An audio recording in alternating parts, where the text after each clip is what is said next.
1 year after my wife died from what doctors called a sudden stroke, I finally hired a plumber to fix a leak behind her old office wall.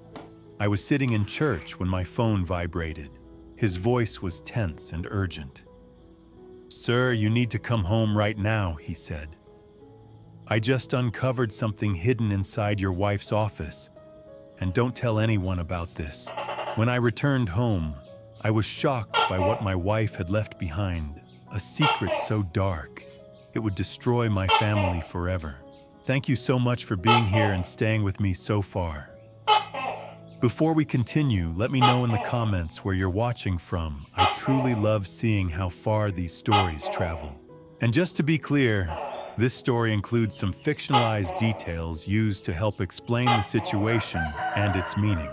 Any similarity to real individuals or settings is unintentional, but the message I'm sharing is something I believe can genuinely help you. The phone rang on a Tuesday afternoon, 6 months to the day after I buried my wife. I was sitting in the living room. Our living room, though it felt less like ours with each passing week, staring at the closed door of Miriam's office. That door had stayed shut since that awful morning in April. I couldn't bring myself to open it, couldn't face the absence that would fill every corner of that room, the ghost of her laugh, the faint scent of her lavender perfume still clinging to the curtains. The vibration against my palm pulled me back. Wesley Kane, the caller ID read. The plumber I'd finally hired after months of ignoring the slow drip behind that closed door. Mr. Ashford. His voice carried an edge I'd never heard before. Not the usual contractor's tone of explaining costs or scheduling delays. This was something else. Urgency. Maybe fear. "You need to come home, right now." My stomach tightened. "Wesley, I'm just down at the grocery." "Sir, I found something. Something you need to see." He paused, and I heard him exhale slowly, like a man deciding whether to step off a cliff. "But don't come alone, Mr. Ashford. Bring your son. Both your sons, if you have them." The line went dead. I left my half-filled cart in the middle of Safeway's produce section and drove home with my knuckles white on the steering wheel. The autumn air in Lake Oswego felt crisp against my face as I pulled into the driveway, but I barely noticed. Wesley's truck sat there like a warning. He met me at the door before I could use my key. Sawdust clung to his flannel shirt. His face, usually so calm, so professional, looked pale beneath his tan. "Mr. Ashford," he stepped aside. "I'm sorry, I didn't know if this was the right thing, but..." "Wesley, what's going on?" He led me through the familiar hallway, past the photos of Miriam and me on our 25th anniversary, past Dennis's college graduation portrait, to that closed door. My heart hammered against my ribs. 6 months. 6 months of walking past this door, of pretending that if I didn't open it, some part of Miriam was still here, still working at her desk, still alive. Wesley pushed the door open. The office looked violated, stripped. The carpet had been pulled back near the wall behind where Miriam's desk used to sit. Tools scattered across the floor. And the wall, Jesus, the wall, was gone. Not just opened, completely removed, exposing wooden studs and darkness beyond. "Gods, the pipe leak was behind here," Wesley explained, his voice tight. "I had to open the wall to get to it. But Mr. Ashford..." He pointed his flashlight into the gap. "There's something you need to see." I stepped closer. The flashlight beam cut through the shadows, illuminating what shouldn't have been there, a space. Hidden, deliberate, maybe 5 feet by 6 feet carved out between the walls of Miriam's office and the bathroom beyond. The drywall on the hidden side had never been painted, never been finished. This wasn't some old architectural quirk from when the house was built in the 80s. Someone had built this recently, secretly. And in the back corner of that hidden space embedded in the wall, like a secret heart, sat a small safe. I didn't open it, Wesley said quickly. Didn't touch anything after I saw it. But Mr. Ashford, your wife... He trailed off, clearly unsure how to finish that sentence. My wife had hidden this. Miriam, who'd shared everything with me for 42 years, had built a secret room in our house and never said a word. The safe had a digital lock, 4 digits. My hands shook as I punched in our anniversary, 0615, June 15th, 1982. The day we'd promised to share everything, to have no secrets.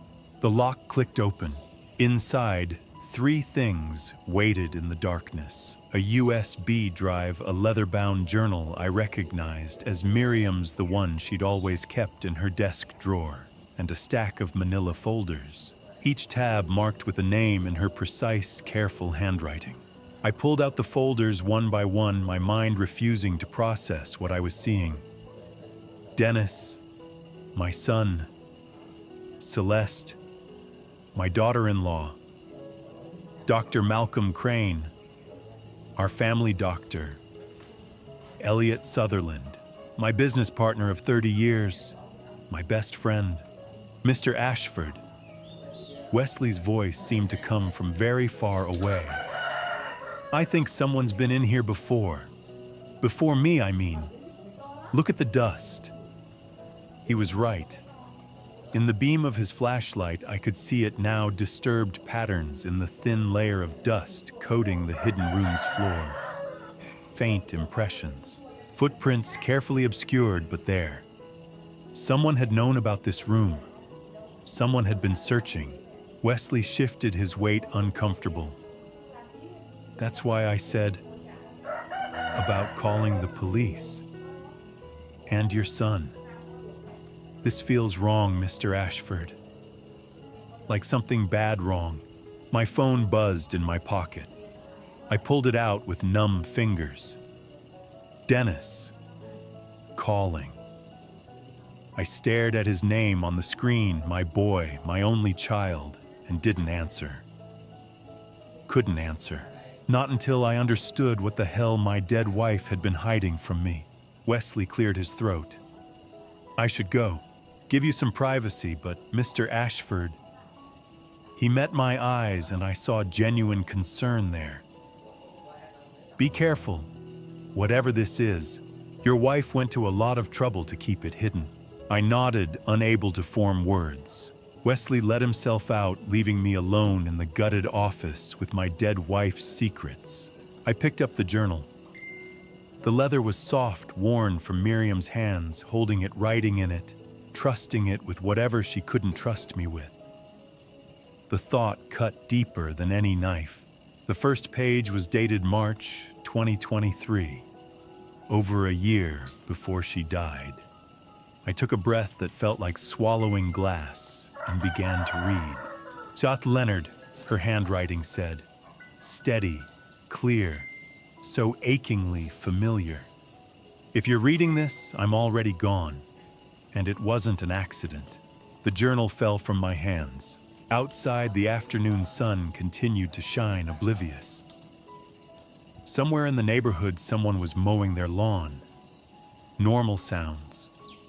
Normal day. But standing in that violated room, staring at my wife's words glowing up from the floor, like an accusation, I understood nothing would ever be normal again. I locked the office door behind me. Rain began to fall outside, tapping against the window in the same rhythm Miriam's fingers used to drum when she was thinking.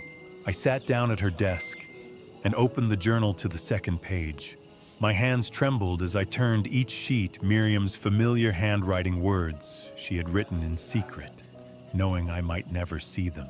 Words she had hidden because she knew something terrible was coming.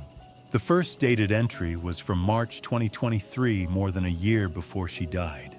March 15th, 2023. I found discrepancies in the company accounts. Dennis has been moving money. large amounts. I need to investigate quietly. My breath caught. Dennis, our son. Miriam had suspected him over a year ago. I flipped forward, my pulse hammering. August 3rd, 2023. I've been looking into Dennis's wife, Celeste. She isn't who she claims to be. Previous marriages, previous deaths. I'm frightened, but I need more proof. The rain grew heavier, drumming harder against the glass. I could barely hear it over the roar in my ears. January 9th, 2024. I've been feeling ill. Nausea, hair loss, confusion. My vitamins taste different. Dr. Crane prescribed them. Elliot introduced Dr. Crane to our family 10 years ago. Could there be a connection? Dr. Crane, Elliot Sutherland. Names I had trusted. Names Miriam had questioned. I turned the page and the handwriting changed, shakier now, less controlled. February 18th, 2024. I confronted Celeste yesterday. She smiled at me and said, "You should be more careful, Miriam." I need to tell Leonard, but I need proof first. My wife had faced down a killer.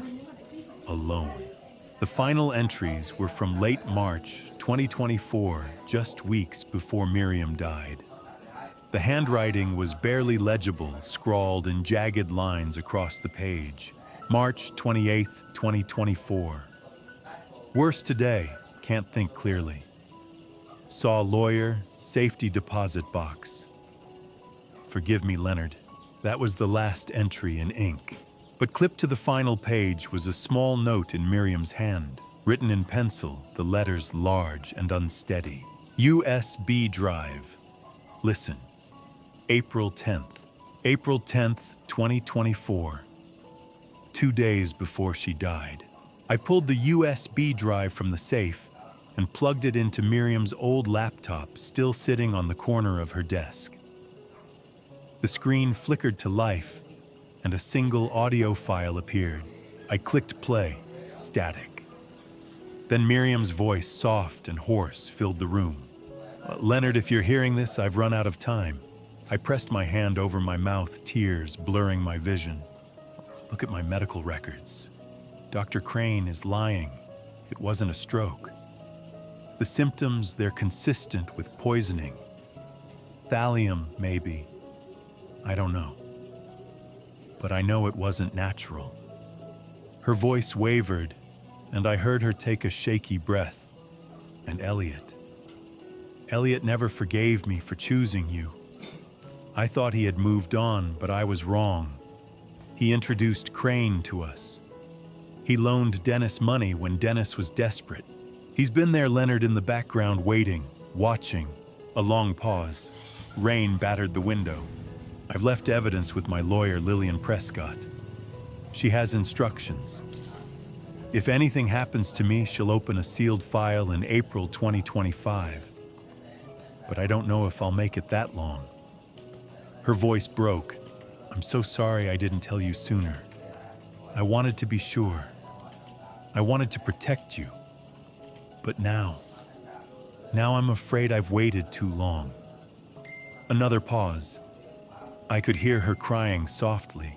"Please, Leonard, protect yourself. Don't trust Dennis. Don't trust Celeste. And don't trust Elliot. I love you. I will always love you." The recording ended. I sat in the dark, the rain pounding, Miriam's voice still echoing in my head. She had known. She had known she was being poisoned. She had known who was doing it, and she had tried to save me. I looked down at the journal, at the folders spread across the desk. Dennis, Celeste, Dr. Crane, Elliot. All of them connected. All of them circling like vultures, and Miriam had stood between them and me. I pressed my hands to my face, grief crashing over me in waves. I had thought I was mourning a wife who had died of natural causes. But now I knew the truth. Miriam had been murdered, and the people who killed her were still out there, still close, still dangerous. I wiped my eyes and reached for my phone. I needed to call someone, the police, a lawyer, someone who could help me make sense of this nightmare. But before I could dial, headlights swept across the window. I froze. A car was pulling into my driveway. I glanced at the clock on Miriam's desk, 8:47 p.m., Dennis and Celeste's weekly check-in visit. They were early. I looked at the journal, the USB drive. The folders scattered across the desk. If they saw any of this, if they knew I had found Miriam's evidence. I heard the car doors slam outside, footsteps on the front porch. I had 30 seconds, maybe less. My hands shook as I shoved the journal and the USB drive back into the safe. I slammed it shut, spun the lock, and pushed the panel back into place over the hidden compartment. The folders, I swept them into Miriam's desk drawer and shut it. The doorbell rang. I stood, my heart pounding, and forced myself to take a breath. I couldn't let them see my fear. I couldn't let them know I knew. I walked to the front door, flipped on the porch light, and opened it. Dennis stood there smiling, rain dripping from his jacket. Celeste stood beside him, her eyes sharp and watchful. "Hey, Dad," Dennis said. "Hope we're not too early." I smiled back, every muscle in my body screaming to run. "Not at all," I said. "Come in." Celeste's eyes softened in a way that might have fooled me yesterday. "We all miss her," she said gently. I nodded, swallowing the rage that threatened to choke me. This woman, this killer, standing in my home, pretending to mourn my wife. "Can I get you anything?" I asked. "Coffee, Selmcooks." "That'd be great," Dennis said, following me into the kitchen. I moved through the motions, grinding beans, filling the pot, setting out mugs, while every nerve in my body screamed at me to run. But I couldn't. Not yet. Not until I knew what they wanted. "So," Dennis said, leaning against the counter. "The plumber, everything okay with Mom's office?" I kept my face neutral. "Just old pipes. You know how it is with these old houses. Chuichasri." He had to open up the wall, right? Dennis pressed. "Did he find anything, old papers? Maybe Mom kept a lot of stuff in there." I met his eyes. My son. The boy I had taught to ride a bike, to throw a baseball, to shake hands like a man. The boy who had helped murder his own mother. "Nothing important," I said. "Just dust and spiders." Dennis relaxed just slightly, but I saw it. I poured the coffee and carried the mugs back to the living room. Celeste had made herself comfortable on the couch. Her legs crossed, her expression pleasant and watchful. "Leonard," she said as I handed her a mug, "have you thought any more about updating your will? I know it's difficult to think about, but Dennis is worried. After Miriam, well, these things should be in order."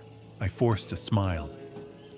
"I appreciate the concern, but I'm not planning on going anywhere anytime soon." "Of course not," Celeste said smoothly. "But you never know. Accidents happen." The way she said it, so casual, so matter-of-fact, sent ice down my spine. Dennis jumped in. "My friend Conrad Mercer, remember him, Dad? He's a lawyer now. Really good with estate planning. He could help you get everything sorted out." Conrad Mercer, the name from Miriam's journal. "I'll think about it," I said. We talked for another 20 minutes, small talk, surface-level pleasantries that felt like walking through a minefield. Every word, every gesture I analyzed through this new lens of suspicion. Dennis kept steering the conversation back to finances, to the company, to my plans for the future. Celeste watched me, not obviously, but I felt her eyes tracking every movement, every flicker of emotion. When I excused myself to use the bathroom, I heard them whispering in the kitchen. I stopped in the hallway just out of sight and listened. "Do you think he found it?" Celeste's voice, low and sharp. If he did, we need to move faster. Bạn nói Dennis sounded stressed. không mất. Your Đấy, window's bạn closing. nói là chắc chắn là không mất Then sẽ maybe tại it's vì tài time khoản của bạn to... thôi, nhưng mà I một flushed người the thứ hai là toilet khác. loudly and walked back into the kitchen. They both looked up, smiling. Everything okay, Dad? Dennis asked. Fine, I said. Sợ nó mất thôi, chứ Just không getting vấn đề old. thực sự là nắm thì Celeste laughed a light, pleasant sound that made my stomach turn. They stayed another half hour. Dennis reminded me again about Conrad Mercer. Celeste touched my arm as she said goodbye, her fingers cool and deliberate. Take care of yourself, Leonard, she said. We worry about you. I stood at the door and watched their car pull away, the taillights disappearing down the street. My son, my own son, had done this. I closed the door and locked it. Then I locked the deadbolt. Then I slid the chain into place. For a long time, I just stood there, my forehead pressed against the wood, trying to process what I had just heard. Your window is closing. Maybe it's time to... Time to what? Finish me off the way they had finished Miriam. I pushed away from the door and walked back into the living room. My hands were shaking again. I poured myself another whiskey and drank it in one swallow. Miriam had known. She had known, and she had tried to warn me, and I hadn't listened. I had been too blind, too trusting to see what was right in front of me. But now I saw, and I had to do something. I pulled out my phone, ready to call the police, but then I stopped. What would I tell them? That my son and daughter-in-law had whispered something suspicious in my kitchen, that I had found my dead wife's journal. They would think I was a grief-stricken old man losing his mind. Number one, I needed more. I needed proof. I set the phone down and started moving through the house, checking windows, doors, locks. Miriam used to joke that I watched too many crime shows, but she had been careful too. Cautious. She had taught me to be observant. That's when I saw it. In the living room, next to the couch, where Celeste had been sitting, there was a small decorative lamp, a gift from Dennis and Celeste last Christmas. I picked it up and turned it over, and there it was, a tiny camera no bigger than a button nestled inside the base. The lens still warm to the touch. They had been watching me. How long? Days, weeks. I set the lamp down carefully, my heart pounding. They knew, or they suspected. That's why they had come tonight. To see if I had found anything. To gauge my reaction. And now they were watching. Waiting. Planning. I looked around the room at the shadows, at the corners, at every object Dennis and Celeste had touched over the past 6 months. How many more cameras were there? How long had they been spying on me in my own home? I walked to the window and looked out at the dark street. Somewhere out there, my son and his wife were watching a live feed, waiting to see what I would do next. I turned off the lamp, let them watch the dark. I didn't sleep that night. At 7 in the morning, with the hidden camera wrapped in cloth on my passenger seat, I made the call I should have made months ago. By 8, I was climbing 3 flights of stairs in an old brick building in downtown Portland. No elevator, just narrow steps that creaked under my weight and smelled faintly of coffee and old paper. The name Declan Foster. Private Investigations was painted on the frosted glass door in faded gold letters. I knocked and stepped inside. The office was small, just a desk, 2 chairs, a filing cabinet, and a window overlooking the street. But it was neat, organized, the kind of place where things got done. Declan Foster looked up from his computer. Mid-40s, lean and wiry, with the sharp eyes of someone who didn't miss much. Former Portland PD, according to the framed commendation on the wall behind him. Mr. Ashford, he said, standing to shake my hand. His grip was firm. Thank you for seeing me on short notice, I said. Sit. He gestured to the chair across from his desk. You sounded urgent. I sat down and placed everything on his desk. The USB drive, Miriam's journal, The camera I'd found in the lamp. 6 months of grief and growing fear, all laid out in front of a stranger. My wife died 6 months ago. I began. My voice shook. The doctors said it was a stroke, but I found evidence. She left me a journal, a recording. She didn't think it was natural. Declan leaned forward, his expression carefully neutral. Go on. I told him everything. The hidden room, the safe, the journal entries tracking Dennis's financial crimes and Celeste's dark past. The recording where Miriam named Dr. Crane and Elliot Sutherland, the visit from Dennis and Celeste last night. The whispered conversation I'd overheard, and the camera. By the time I finished, my hands were trembling. Declan had filled 3 pages of notes in a worn leather notebook. He set his pen down and looked at me. Mr. Ashford, he said quietly. I'm going to be straight with you. This isn't paranoia. You're in danger. The words hit me like a physical blow. Hearing someone else say it made it real. Your son, Declan continued, has offshore accounts. I can see that much just from a basic search. Significant transfers started about 3 years ago. Hundreds of thousands at first, then millions. He turned his computer screen toward me. Bank records, wire transfers, dates and amounts that painted a damning picture. And your daughter-in-law, Declan said, clicking to another screen. Celeste Ashford, maiden name supposedly Whitman, but that's not her real name. He pulled up a series of articles from different newspapers: Arizona, Nevada, Washington State. Shaw Valerie Whitman, 2008. Married to a man named Spencer Reed. He died in a house fire.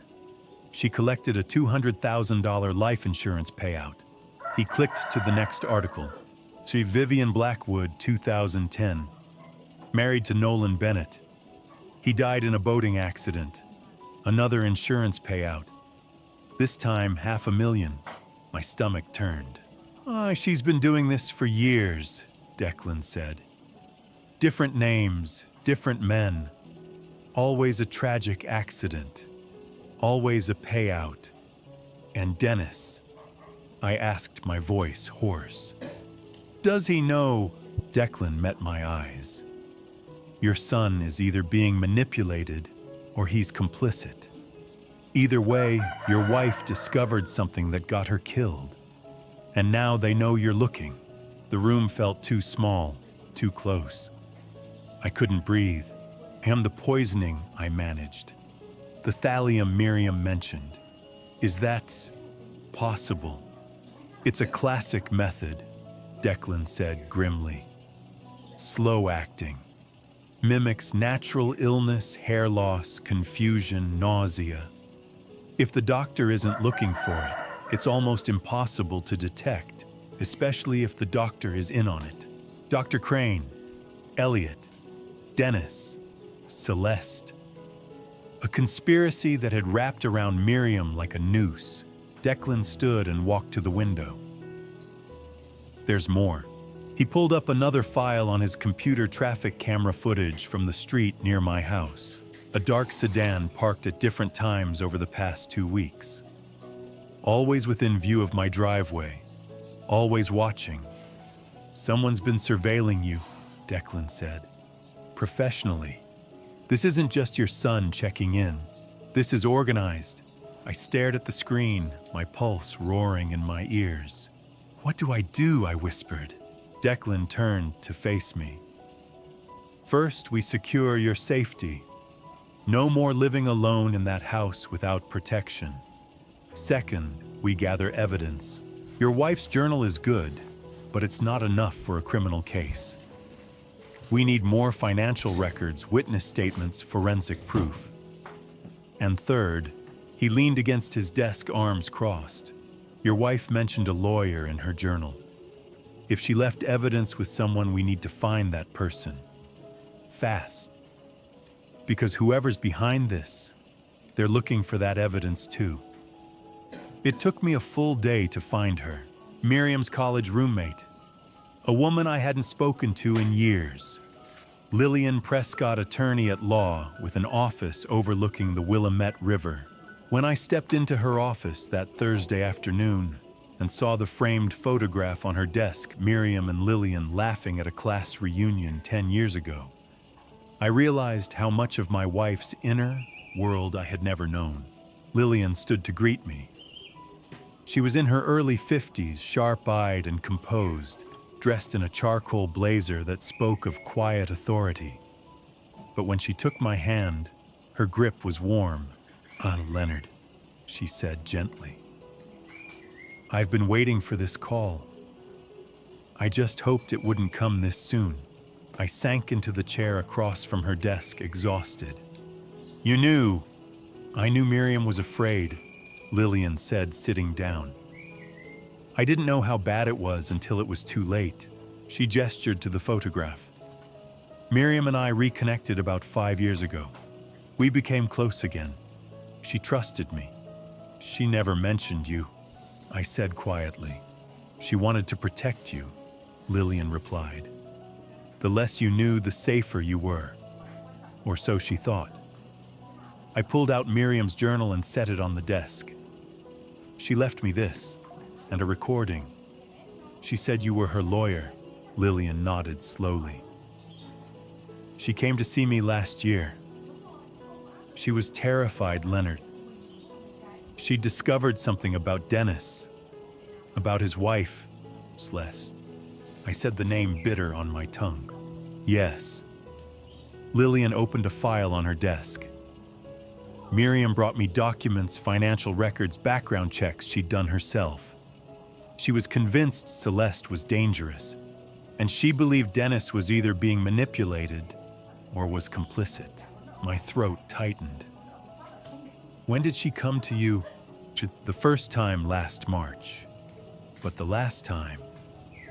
Lillian paused, her expression pained. "A week before she died. She made an emergency appointment. She wanted to change her will immediately, remove Dennis entirely. The words hit me like a punch. She was going to disinherit him. Yes, she said she couldn't let him benefit from whatever was about to happen." I stared at her. She knew she was dying. Lillian's eyes filled with sorrow. She showed me the symptoms, Leonard. Hair loss, confusion, nausea. She was certain she was being poisoned. "Why didn't she go to the police?" My voice cracked. "Why didn't she tell me?" "She tried to tell you," Lillian said softly. "But you didn't see it. None of us did. And she was afraid that if she acted too soon, they'd cover their tracks. She needed proof. Ironclad proof. Did she get it?" Lillian reached into her filing cabinet and pulled out a thick envelope sealed with red wax. "She left me this, a sealed will. Instructions were very specific. It's not to be opened until 1 year after her death. April 2025. 6 more months." I leaned forward. "Why would she wait?" She said if she acted too quickly, they'd know she was onto them. She needed time to gather everything: bank records, medical evidence, testimony. She wanted to make sure that when the truth came out, it would be undeniable. I looked at the envelope. Inside it, Miriam's final weapon. Evidence that could bring down Dennis, Celeste, Dr. Crane, Elliot, all of them. But 6 months felt like an eternity. "There's more," Lillian said, her voice turning grim. She slid a stack of legal documents across the desk. I scanned the top page. My name. A petition filed with the county court.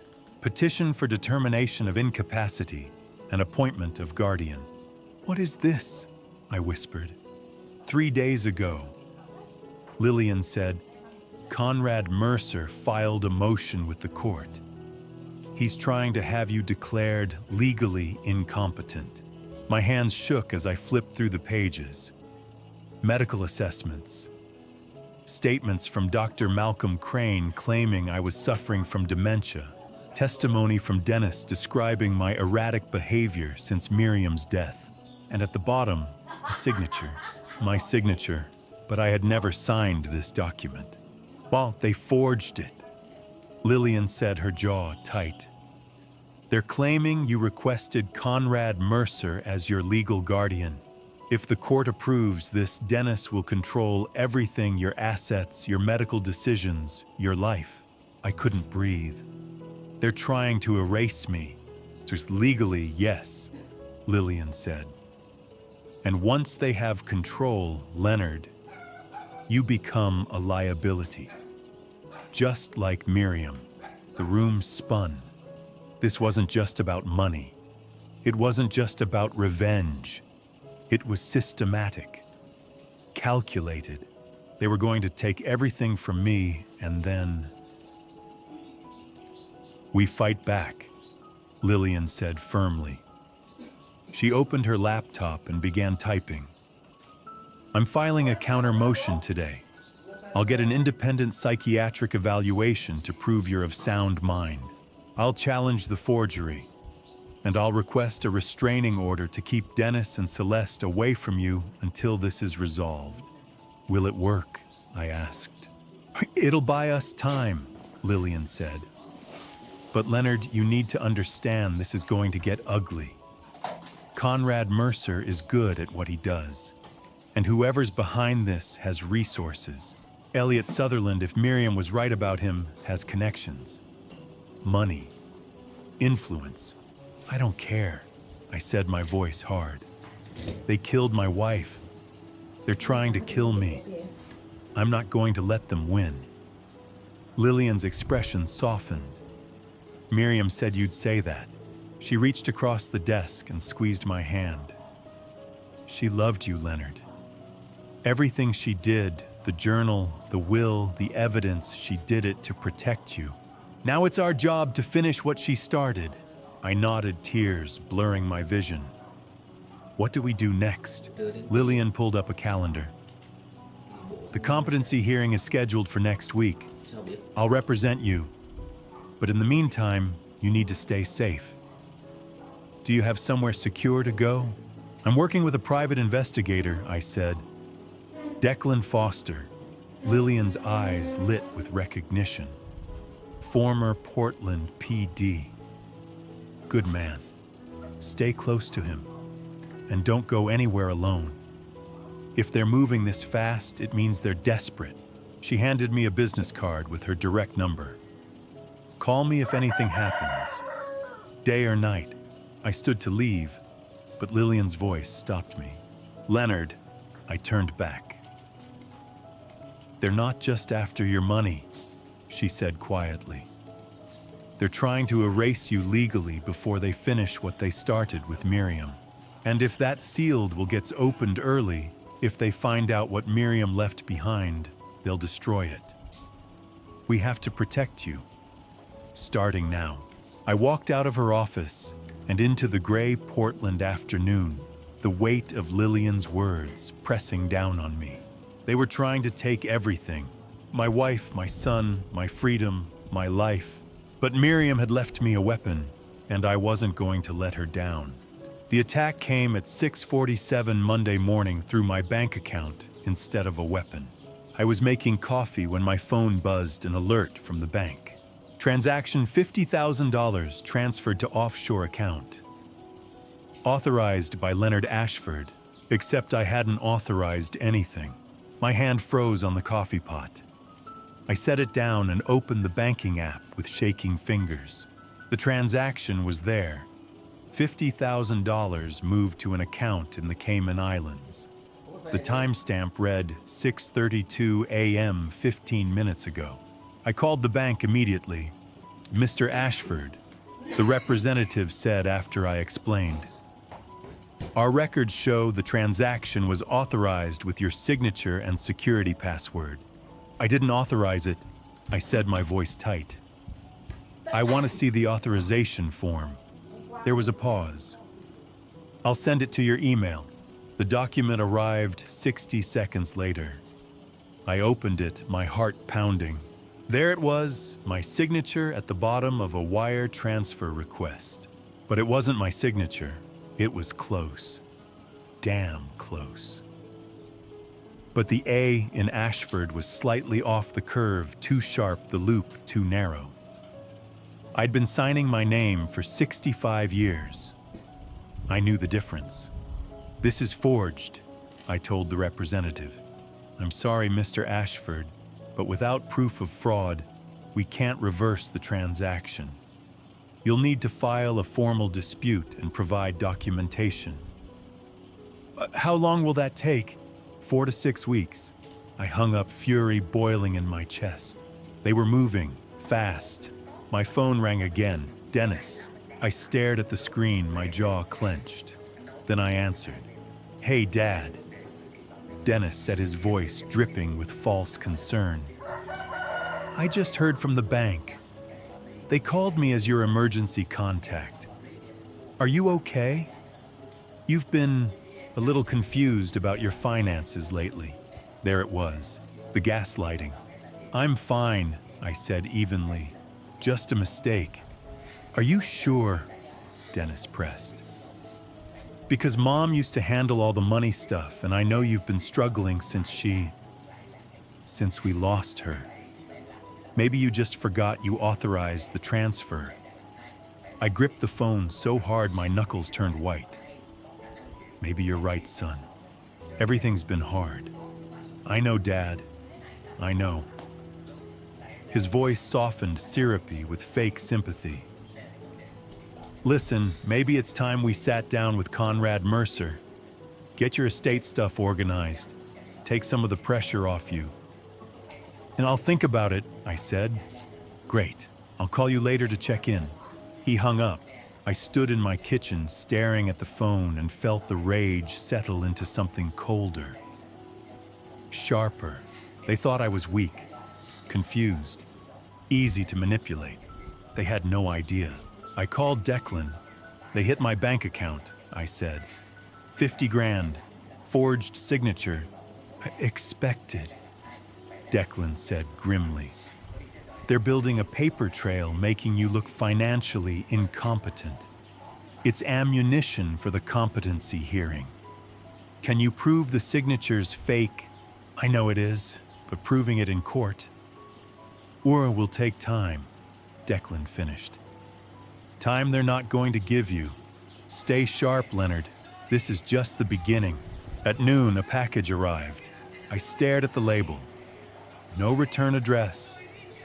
Just my name and a postal stamp from downtown Portland. Inside was a prescription bottle. The label read, Leonard Ashford. Mild sedative. Take 1 tablet nightly as needed for sleep. Prescribed by Dr. Malcolm Crane. I hadn't seen Dr. Crane since Miriam died. There was a note inside, handwritten on a prescription pad. Leonard Dennis mentioned you've been under stress. These will help you sleep. Take 1 each night. Dr. Crane. I held the bottle up to the light. Small white tablets unmarked. Something about it felt wrong. I set the bottle on the counter and didn't touch it. An hour later, my phone rang again. This time it was Conrad Mercer. Mr. Ashford, he said smoothly. I wanted to schedule a meeting to discuss updating your estate documents. Dennis suggested it might give you some peace of mind. I'm not interested, I said. I understand this is a difficult time, Mercer continued as if I hadn't spoken. But it's important to have your affairs in order, especially given your recent confusion. I'm not confused, I said sharply. Of course not, Mercer said, his tone patronizing. But the bank incident this morning was fraud. A pause. That's a serious accusation, Mr. Ashford. Are you sure you're feeling all right? I hung up. The noose was tightening. Financial fraud, medical intervention. legal pressure. They were coming at me from every angle. By evening, I was exhausted. I sat in my living room, the bottle of pills from Dr. Crane still sitting on the kitchen counter, and tried to think clearly. That's when Declan called. "Leonard, I've got something," he said, his voice urgent. I had a contact at a lab analyze the vitamins Miriam was taking, the ones you kept from her medicine cabinet. I leaned forward. "And thallium," Declan said. "High concentrations. Crane was poisoning her slowly. The symptoms mimic a stroke, hair loss, confusion, nausea. By the time she collapsed, her system was so compromised that no one questioned it." My hands shook. "They killed her." "Yes." "And Leonard." Declan's voice turned hard. "Don't take those pills Crane sent you. I'd bet my license they're laced with something to make you confused, forgetful. They're building a case that you're mentally unstable. And once they get legal control," he didn't need to finish the sentence. I knew what came next. Declan called me at midnight. I was already awake, staring at the ceiling, my mind churning through everything that had happened. So when my phone lit up the dark bedroom, I answered before the first ring finished. "I found her," Declan said without preamble. "Or rather, I found all three of her." His voice had that cold, professional edge cops use when the news is very bad. I sat up, heart pounding. "What do you mean, three?" Celeste Ashford isn't her real name," Declan said. "And she's done this before, twice." I turned on the bedside lamp and reached for the notebook I'd been keeping, dates, names, everything Declan had uncovered. My hands shook as I wrote. "I lifted prints from the wine glass she used at your house," Declan continued. "Ran them through a contact at the bureau. It took some digging, but I got a hit. Multiple hits, actually." He paused, and I heard papers rustling. Identity 1, Valerie Whitman. Married to Spencer Reed, a tech consultant in Colorado, 2005 to 2008. Spencer died in a hiking accident at Rocky Mountain National Park. Fall from a cliff. The investigation was minimal, ruled accidental. Valerie collected an $800,000 life insurance payout and disappeared. My stomach turned. And the second, Identity 2, Vivian Blackwood. Married to Nolan Bennett, a real estate developer in California, 2008 to 2010. Nolan died in a boating accident on Lake Tahoe. Explosion. Faulty fuel line, according to the report. Vivian collected $1.5 million and vanished again. I couldn't speak, couldn't breathe. And then, Declan said, his voice hardening, "She became Celeste. She showed up in Portland in 2014, spent 6 months researching your family before she accidentally met Dennis at a charity event in 2015. Researching us," I whispered. "I found digital footprints, Leonard. She accessed public records, your business filings, property holdings, tax information. She knew exactly how much your family was worth before she ever shook Dennis's hand." I felt sick. So this was always the plan. She targeted us, yes. And here's the part I can't figure out. Declan paused. When did Dennis realize what she was? Is he a victim who got in too deep, or was he complicit from the start? I didn't have an answer. I didn't know my own son anymore. "There's more," Declan said. "I'm sending you a photo. Look at it." My phone buzzed. I opened the image. It was a photograph from a charity gala, Dennis in a tuxedo, Celeste in a red dress, both smiling at the camera. The caption read, "Portland Children's Hospital fundraiser, March 2015. Their first meeting. "Look at the background," Declan said. I zoomed in. Behind Dennis and Celeste, partially obscured by other guests, stood a man in a dark suit, Elliot Sutherland. He was watching them. He was there. I breathed. At their first meeting. Exactly, Declan said. Which means this wasn't just Celeste's plan. Elliot was involved from the beginning. He introduced her to Dennis, or orchestrated the meeting. Either way, Leonard, this goes deeper than we thought. I stared at Elliot's face in the photograph. My old friend. The man who had stood beside me at my wedding. Who had been Dennis's godfather. He had been planning this for nearly a decade. Why? I asked, my voice cracking. Why would he do this? I don't know yet, Declan said. But I'm going to find out. I set the phone down, my hands trembling. Miriam knew. She figured this out. She did, Declan said quietly. And Leonard, there's something else. I found Miriam's private investigation files buried in her computer, encrypted. She'd been digging into Celeste for months before she died. And there's a note dated February 2024. He read it aloud, confronted C today about her past. She knows that I know. The blood drained from my face. February 2024. That was when Miriam's symptoms started. The nausea, the hair loss, the confusion. She confronted Celeste. I whispered. And Celeste killed her. So that's my assessment, Declan said. Miriam discovered the truth and Celeste moved fast. Dr. Crane ramped up the poisoning. By April, Miriam was gone. I pressed my hand over my mouth, fighting back the rage and grief threatening to choke me. My wife had been brave. So goddamn brave. She had faced down a killer to protect me, to protect our family, and it had cost her everything. Leonard. Declan's voice broke through the fog. Are you still with me?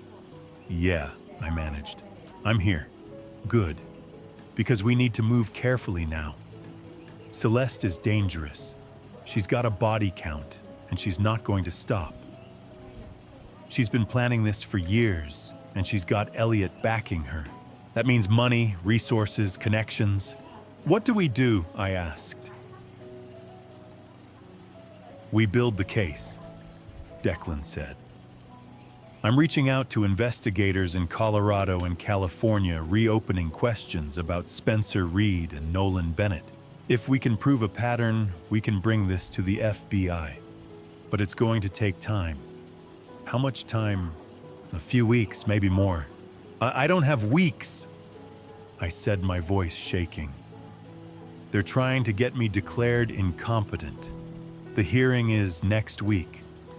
If they win, they won't, Declan said firmly. Lillian's on it. And I'm going to testify about the forged signatures, the surveillance, all of it. We're going to stop them, Leonard. But you need to stay alive long enough for us to do it. I looked around my dark bedroom, the house I'd shared with Miriam for 40 years. The place where we'd raised Dennis, where we'd been happy. Now it felt like a battlefield.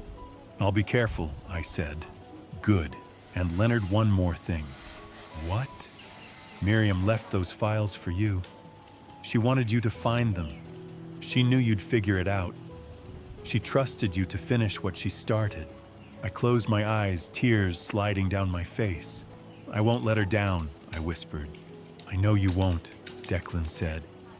Get some sleep. I'll call you tomorrow. He hung up.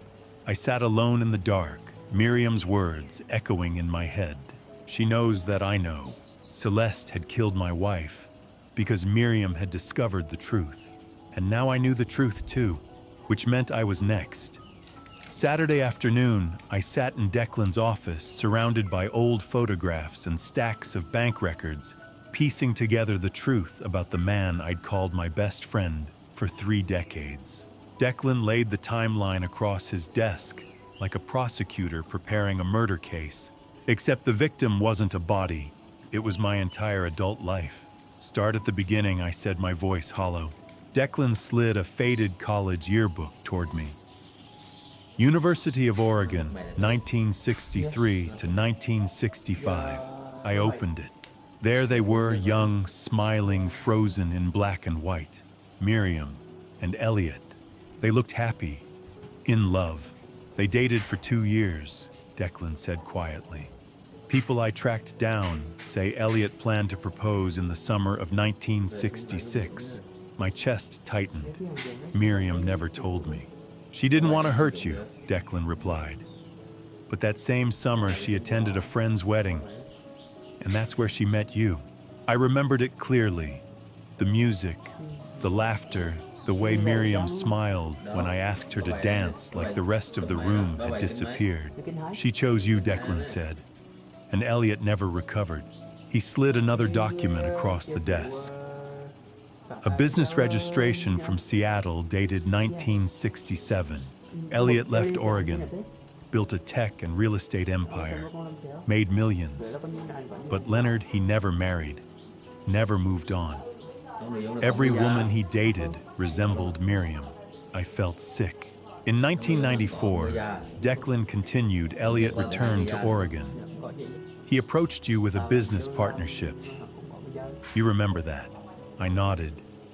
He said he wanted to reconnect, put the past behind us. He lied, Declan said flatly. That was the beginning of the long game. He spread out financial records, each marked with dates and signatures. For 30 years, Elliot embedded himself into every part of your life. He advised you on deals, always pushing you toward risk. He introduced you to people who owed him favors. He positioned himself as your confidant, your friend, your son's godfather. My hands shook as I scanned the documents. 2014, Declan said, tapping a page. Elliot introduced Dr. Malcolm Crane as your family physician. Crane owed Elliot nearly $100,000 in gambling debts. Elliot paid them off. In return, Crane became compliant. Compliant, I repeated. 2015, Declan went on. The charity gala where Dennis met Celeste. Elliot orchestrated it. He brought her into your family. And 2022, I whispered, reading ahead. The loan, Declan nodded. $300,000 to Dennis for a real estate investment. It failed likely by design. Dennis couldn't repay it. Elliot owned him after that. My son, I said, my voice breaking. He's been manipulating my son. For years, Declan confirmed. Dennis may be a victim or a willing participant, but Elliot has been running a 40-year operation, waiting for the moment to destroy everything you built with Miriam. I pressed my hands to my face. There's more, Declan said softly. How I asked. He pulled out a police report, a 911 call log from April 12, 2024. The day Miriam died. You were at work, Declan said. Dennis called 911 at 10:47 a.m., reporting Miriam had collapsed. Paramedics arrived at 10:53. She was pronounced dead at 11:32. I nodded. I remembered every second. But look here, Declan said, pointing. 10:39 a.m. 911 call, placed from mobile number 503-555-0147. Caller Elliot Sutherland. Reporting unresponsive female at 428 Hawthorne Drive. I stared at the page. Elliot called first. 8 minutes earlier, Declan said. Which means Elliot was at your house before Dennis. Before paramedics. The room tilted. He was there, I whispered. When she died. Declan leaned forward. Leonard, I believe Elliot administered the final dose. Then he called 911 to control the narrative, to ensure Crane was the attending physician, to make sure the death certificate read stroke. I couldn't breathe. I stood abruptly and walked to the window, staring at the gray Portland sky. Elliot, my best friend, the man who stood beside me at my wedding, who held my son when he was born, who sat with me in the hospital waiting room after Miriam died. No, he hadn't sat with me. He'd been there before me. Memory snapped into place, the hospital corridor, his hand heavy on my shoulder. Leonard, Miriam went peacefully, he'd said. Dr. Crane says she didn't suffer. The stroke was too severe. He controlled the story from the first moment, and I believed him. I turned back to Declan. He killed her. Then he comforted me at the funeral. He gave the eulogy. He talked about how much he loved our family. Declan's jaw tightened. He's a sociopath. This was never about money. You took the woman he loved. So he spent 40 years dismantling your life, your business, your son, your wife. And now you. My legs gave out. I sank into the chair. What do we do? I whispered. We prove it, Declan said. Investigators are digging into the calls Crane's finances, the paper trail. But Elliot is patient. We must be smarter. I looked at the timeline. 40 years of manipulation. He'll come for me next, I said. Yes, Declan replied. But this time we'll be ready. I picked up the old photograph of Miriam and Elliot. She had chosen me, and he had never forgiven her for it. Thursday morning arrived with deceptive brightness. Clear blue skies, golden autumn leaves, the kind of day that makes you believe nothing bad could possibly happen. I was wrong. I was driving to meet Lillian at her office downtown to discuss the competency hearing scheduled for next week. The route took me east along I-84 through the Columbia River Gorge, one of the most beautiful drives in Oregon, with sweeping views of the river below and cliffs rising on either side. Traffic was light. I had the windows cracked, letting in the cool autumn air, and I was thinking about Miriam's sealed will. 6 more months until it could be opened. 6 months of walking this tightrope between investigation and survival. That's when it happened. I approached a downhill curve near mile marker 47. The speed limit dropped to 55, and I pressed the brake pedal to slow down. Nothing. My heart lurched. I pressed again harder this time. The pedal sank to the floor with no resistance, no friction, nothing. I was still accelerating. 45 miles per hour, 50, 55. The curve was coming up fast, and beyond the guardrail, the ground dropped away into a 60-meter ravine. No. I pumped the brakes again, still nothing. A semi-truck appeared ahead in my lane brake lights, flashing red. I jerked the wheel, swerving into the next lane. A horn blared as I barely missed clipping a sedan. 60 miles per hour now, the engine screaming as the downhill slope pulled me faster. The curve ahead was sharp, almost 90 degrees. If I hit it at this speed, I didn't let myself finish the thought. Options. I needed options. The emergency brake. I yanked the handle hard. The rear wheels locked, and the car shuddered violently, fishtailing across the lane. The smell of burning rubber filled the air, but I was still going too fast. The curve was right there, guardrail, cliff, river far below. One chance. I aimed for the guardrail at an angle, praying the metal would slow me down instead of launching me over the edge. The impact was catastrophic. Metal shrieked. Glass shattered. The airbag exploded into my face, slamming my head back against the seat. The car ground along the guardrail, sparks flying the world, spinning in a chaos of sound and pain, and then silence. I sat there gasping, the airbag deflating in my lap. My hands were still gripping the wheel knuckles white. I was alive. Slowly, I turned my head. The guardrail was crumpled, bent inward from the impact. Beyond it, the cliff dropped away into nothing. I was 6 meters from the edge. 6 meters. My hands started shaking. then my arms, then my whole body. I fumbled for my seatbelt, unclipped it, and shoved the door open. My legs barely held me as I stumbled out onto the shoulder. A highway patrol car pulled up within minutes, lights flashing. The officer Anderson, according to his name tag, climbed out and jogged over. "Sir, are you injured?" I don't think so," I managed. "What happened?" My brakes failed," I said, my voice shaking. "I couldn't stop." Officer Anderson walked to the front of my car, inspecting the damage. "Old car, old brakes. Happens sometimes, especially on a downhill grade." "No," I said louder than I intended. "It wasn't like that. It just stopped working. Completely." Anderson gave me the look cops give people in shock.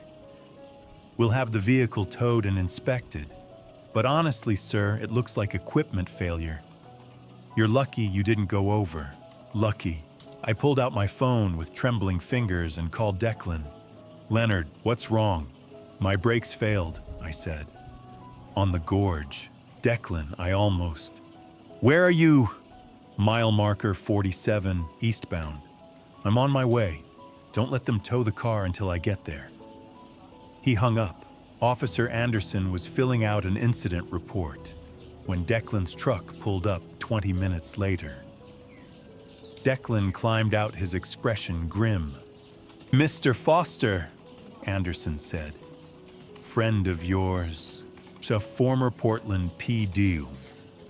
Declan said, flashing his old badge. "Mind if I take a look at the vehicle?" Anderson shrugged. "Be my guest." Declan crouched beside my car and peered underneath. I watched his face darken. He stood and gestured for me to come closer. Then he pointed. "See this?" he said quietly, indicating a brake line. "That's been cut, partially severed so it would hold until you hit the brakes hard. Then it would rupture completely." My stomach dropped. "Cut professionally," Declan said. "This wasn't an accident, Leonard. Someone tried to kill you." Officer Anderson walked over. "What are you two looking at?" Declan straightened. "Officer, this brake line was tampered with. This is an attempted homicide." Anderson's expression shifted from skepticism to concern. He crouched down, examined the line, and swore under his breath. "I'll call it in," he said. "We'll need the vehicle impounded as evidence." While Anderson radioed for a detective, I stood on the shoulder of the highway, watching semi-trucks roar past the wind from their passage, buffeting me. My phone buzzed. Unknown number. I opened the text message. "Accidents happen to careless old men? Stop digging." My blood turned to ice. I showed Declan. His jaw tightened. "They're escalating," he said. "Financial manipulation didn't work. Legal pressure didn't work. So now they're trying to kill you outright." "What do I do?" I whispered. "You don't go anywhere alone," Declan said. "And we move faster. I'm calling the FBI. This just became a federal case. By the time the tow truck arrived and took my mangled car away, it was past noon." Declan drove me home in silence, both of us processing what had just happened. When we pulled into my driveway, he put the truck in park and turned to me. "Leonard, you can't stay here alone anymore. They know where you live. They've been inside your house. They tampered with your car while it was parked in your garage." I know," I said quietly. "I'm staying with you tonight," Declan said. "And we're getting you out of here tomorrow. Safe house. Somewhere they can't find you." I wanted to argue, to say I could handle this myself, but I was exhausted and terrified. "Okay," I whispered. Declan nodded. "Good. Now let's get inside. And Leonard," I looked at him, "we're going to catch them. All of them. I promise you that." I believed him, but as I walked into my house, the house I'd shared with Miriam for 40 years, I couldn't shake the feeling that I was walking into a trap. 1 week after someone tried to kill me on the highway, my son invited me to dinner. I knew I shouldn't go, but I went anyway.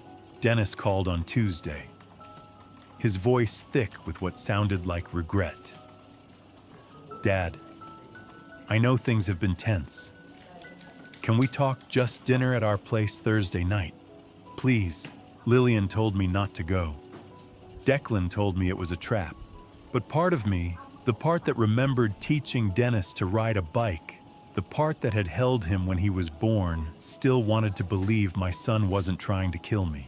"Okay," I said. "Thursday." Declan insisted I wear a wire, a tiny recording device taped to my chest, hidden under my shirt. "If they say anything incriminating," he said, "we'll have it on tape." Thursday, 7 p.m.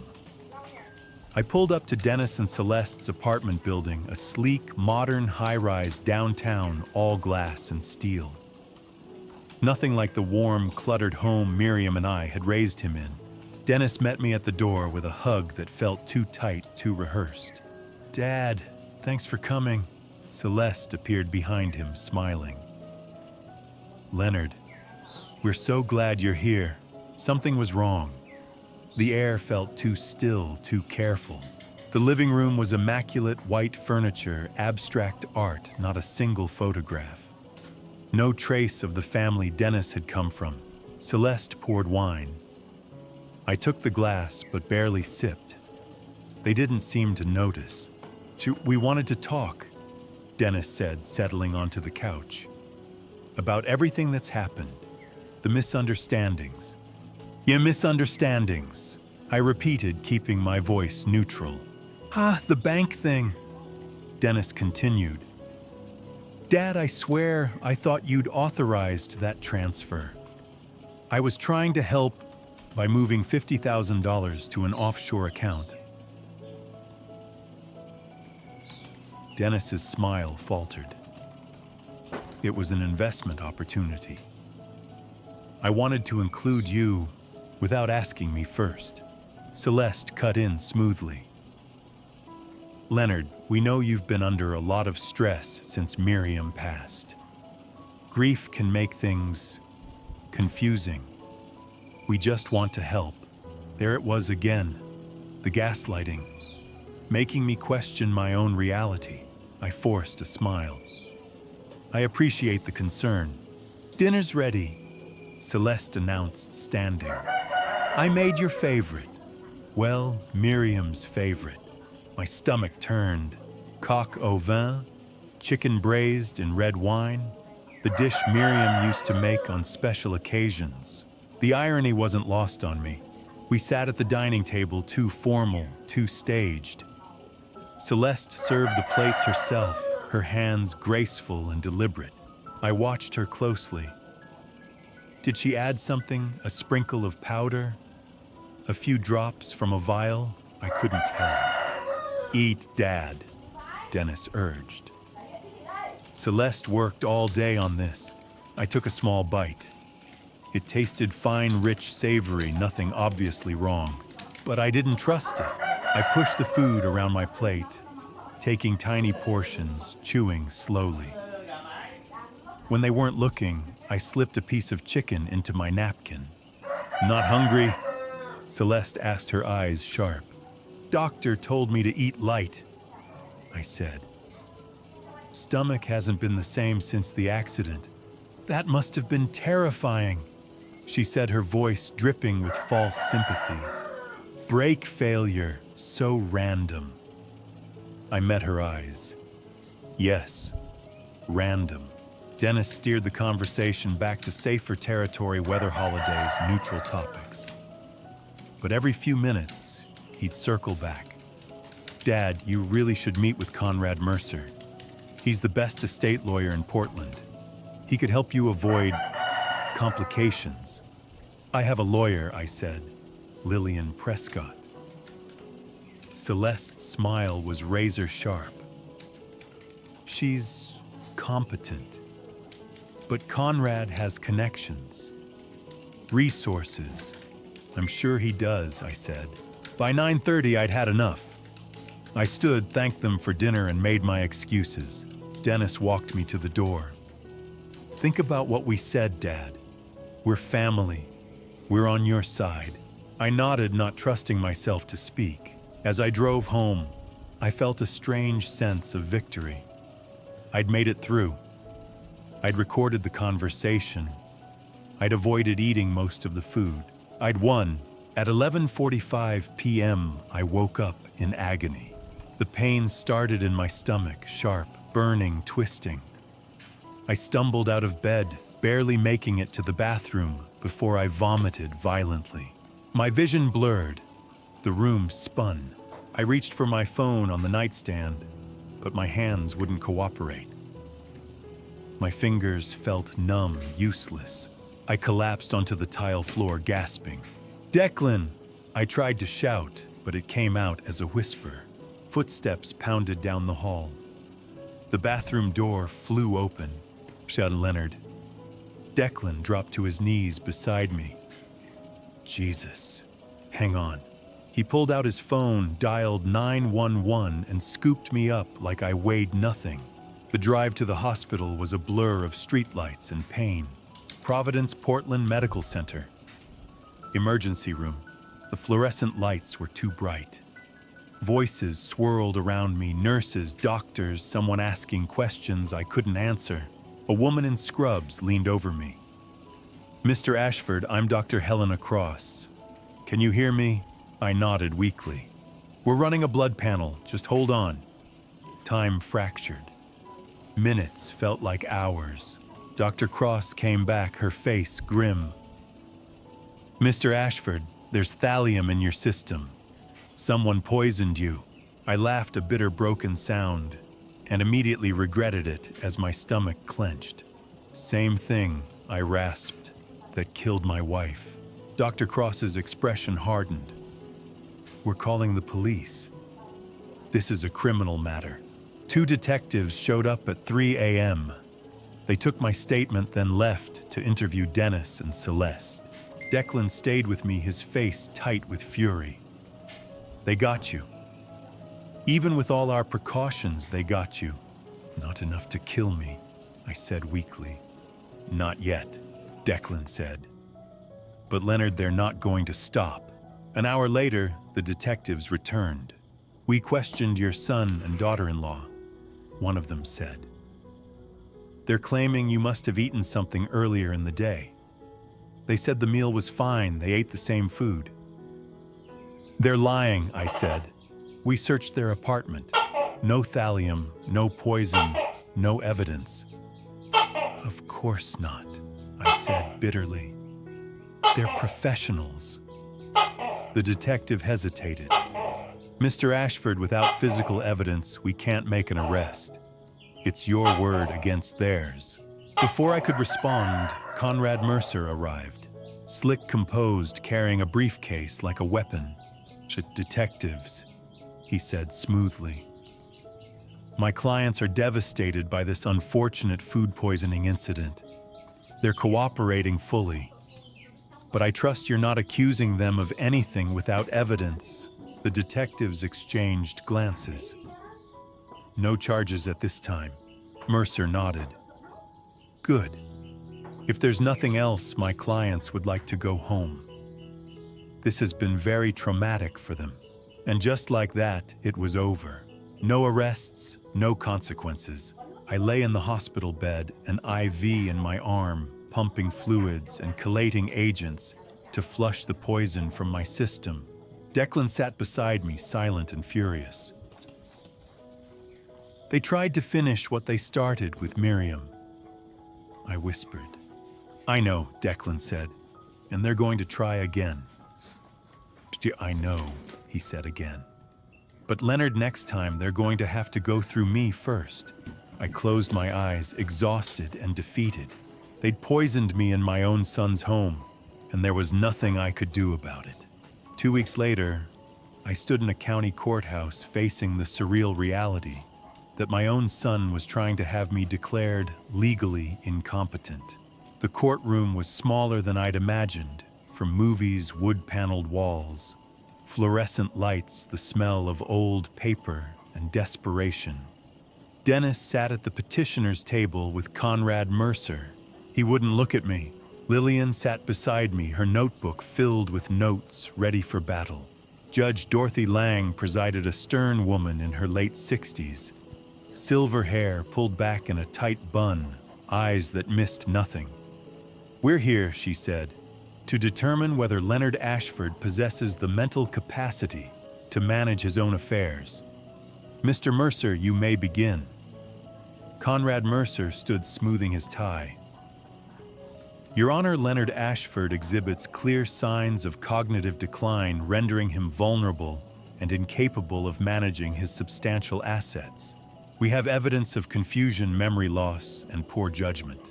He clicked a remote. A video appeared on the screen. It was me stumbling through my kitchen, knocking over a glass, looking disoriented. I didn't remember that. But then I realized it must have been weeks ago when I was still taking Dr. Crane's vitamins, before I knew they were poisoning me. "As you can see," Mercer said, "Mr. Ashford displays significant impairment." Next, he called Dr. Malcolm Crane to the stand. I watched the man who had murdered my wife swear to tell the truth. "Dr. Crane," Mercer said, "you've been Mr. Ashford's physician for how long?" "Approximately 10 years, Crane said smoothly. "And in your professional opinion, does Mr. Ashford suffer from cognitive decline?" "Yes. He exhibits symptoms consistent with early-stage dementia, memory loss, disorientation, confusion. I've documented these symptoms over the past 18 months." It was a masterful performance. Calm, authoritative, completely false. Mercer introduced financial records, next the $50,000 transfer framed as evidence of my poor judgment. Then he called Dennis to the stand.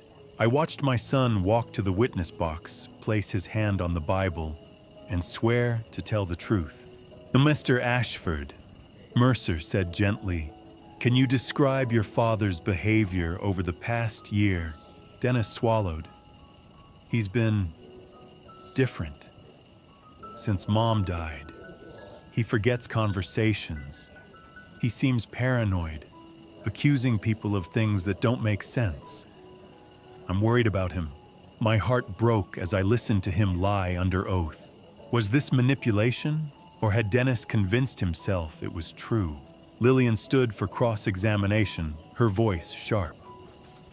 "Mr. Ashford, isn't it true that you owe your father's company approximately $2 million? Dennis flinched. That's a business matter." "A business matter," Lillian repeated. $2 million. And if your father were declared incompetent and you were appointed his guardian, you'd have control over that debt." "Correct." "Objection," Mercer said. "Relevance." "Goes to motive, Your Honor," Lillian said coolly. Judge Lang nodded. "I'll allow it. Answer the question, Mr. Ashford." Dennis hesitated. "Yes, but that's not what this is about." "Isn't it?" Lillian said. She let the question hang in the air, then sat down. Judge Lang called a recess to review the evidence in chambers. I sat in the hallway with Lillian, my hands shaking. "They're going to win," I whispered. "No," Lillian said firmly. "They're not." When court resumed, Lillian stood. "Your Honor, I'd like to present evidence in rebuttal." She introduced an independent psychiatric evaluation arranged by Dr. Helena Cross, the ER physician who had treated me after the poisoning. This evaluation, Lillian said, was conducted by Dr. Samuel Rhodes, a neuropsychologist with no prior relationship to either party. His conclusion, Leonard Ashford is cognitively intact. No signs of dementia, no impairment. She handed copies to the judge and to Mercer. Next, she presented forensic evidence of the forged signature on the bank transfer documents. "This signature," she said, was analyzed by a certified handwriting expert. It's a forgery. Mr. Ashford did not authorize that transfer. Someone stole $50,000 from him and then used it as evidence of incompetence. Mercer shifted uncomfortably. Finally, Lillian said, "I'd like to introduce medical records showing that Mr. Ashford has no history of cognitive decline. In fact, Dr. Crane's own notes from 2 years ago describe Mr. Ashford as sharp and mentally acute. It's only in the past year, after Dr. Crane began prescribing certain medications, that these so-called symptoms appeared." Judge Lang leaned forward. "Are you suggesting Dr. Crane's treatment caused the symptoms?" "I'm suggesting," Lillian said carefully, "that something caused them. And it wasn't dementia." She paused, then played her final card. "Your Honor, I'd like to play a recording. It was made by Miriam Ashford Leonard's late wife 2 days before she died." The courtroom went silent. Lillian pressed play on a small device. Miriam's voice filled the room, weak but clear. "If Leonard is ever declared incompetent after I'm gone, know that it's a lie. My husband is the sharpest man I've ever known. And if someone is trying to control him legally, look to our son and his wife." I closed my eyes, tears streaming down my face. Dennis went pale. Mercer's jaw tightened. Judge Lang sat back in her chair, her expression unreadable. "Anything else, Ms. Prescott?" she asked. "No, Your Honor. The evidence speaks for itself." Judge Lang nodded. "I'll issue my ruling now." She looked at Dennis, then at me. "The petition is denied. Mr. Leonard Ashford is clearly of sound mind and fully capable of managing his own affairs. Furthermore," she turned to Dennis, "I am ordering an investigation into potential elder abuse and financial exploitation. This court does not take lightly attempts to strip competent individuals of their rights through fraudulent means." Dennis's face went white. Conrad Mercer stood abruptly. "Your Honor, my client acted in good faith." Your client," Judge Lang said coldly, "lied under oath. And you, Mr. Mercer, brought a case with falsified evidence. I suggest you both consult with counsel. This hearing is adjourned." She banged the gavel. It was over. Outside the courthouse, Lillian squeezed my hand. "You won, Leonard." "We won," I corrected. But as we walked toward the parking lot, I saw him, Elliot Sutherland, leaning against his car, watching. He wasn't angry. He was smiling. As I passed, he pushed off the car and walked toward me. "Leonard," he said. "That was impressive. Truly. Miriam trained you well." I stopped, my fists clenched. "We need to talk," Elliot said. "Privately." Declan stepped between us. "He's not going anywhere with you." Elliot raised his hands. "I'm not here to threaten anyone. I'm here to make a deal." "I don't make deals with killers," I said. Elliot's smile widened. "Not even if it saves your life." Elliot suggested we meet at Waterfront Park, the same place where our friendship had supposedly begun 30 years ago. I agreed, but I didn't go alone. Declan would watch from a distance, camera in hand, recording everything. The autumn afternoon was cold. The Willamette River churned beside us, dark and swift. Elliot sat on our usual bench, the one where we'd discussed business deals, celebrated successes, and mourned Miriam's passing. Except none of it had been real. I sat down beside him, keeping a careful distance. Elliot said, smiling. "You did well in court today. Lillian Prescott is a formidable attorney. I didn't bother with pretense." "I know Elliot. I know everything." His smile didn't waver. "Everything that sounds ambitious. What exactly do you think you know?" I met his eyes. "You and Miriam. The breakup. 40 years of resentment. Dr. Crane. Celeste. the loan to Dennis. You orchestrated all of it. Elliot leaned back, almost relaxed. Miriam and I were supposed to spend our lives together. She was brilliant, beautiful, perfect, and she chose you, a medical supply salesman. His voice was calm, but beneath it was pure venom. I built an empire in Seattle, he continued, made millions. But every success felt hollow because she wasn't there. So I came back, befriended you, waited. Waited for what? I asked. For the right moment, Elliot said simply. Patience, Leonard. That's something you never understood. You rushed into everything, your marriage, your business, your life. But I played the long game, my hands clenched into fists. Did you kill her? Elliot tilted his head, considering the question. Miriam made her choice 40 years ago.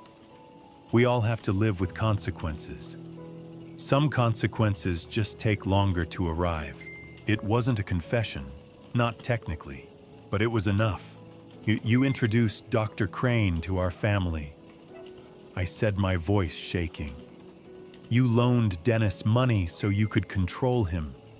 You brought Celeste into our lives. You've been planning this for decades. Planning.